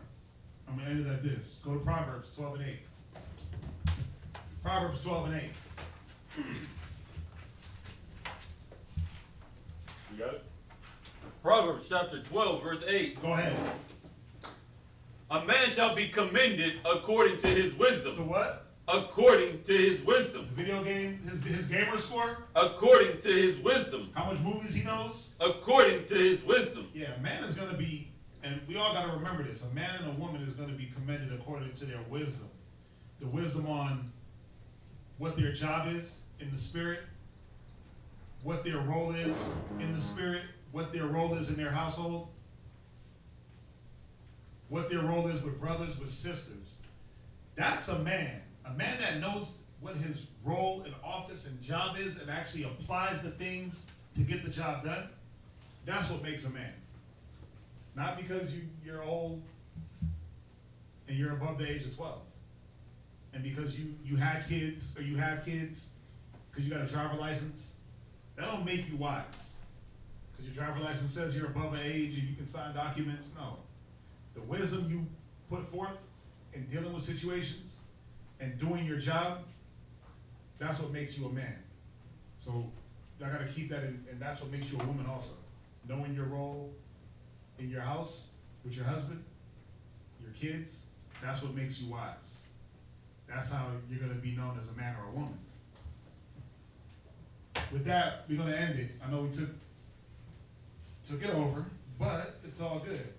If y'all got any questions online, hold them till Wednesday, please. If there is anybody online. Oh, we got 13 people still watching. It's wild. Yeah, hold your questions until Wednesday. If you got any questions in here, hold them. We're going to end it there. What's that? You got something? Yeah, Listen, that's evidence. if you got any donations, any monetary donations that you want to give, anything you want to send to the school, we're here at 8524 South Bracewood Boulevard, Houston, Texas, 77071. So you can send any donations you want to send to the school. Any monetary donations, we have the Wells Fargo account under the number is 101-580-6167. And we also have the Google Wallet account under isbhbk@gmail. All right, so any donations that you want to give, feel free. We appreciate everyone that's given. We thank you, Tawada. And we'll see y'all back here on Wednesday. All right? Salute. Shalom!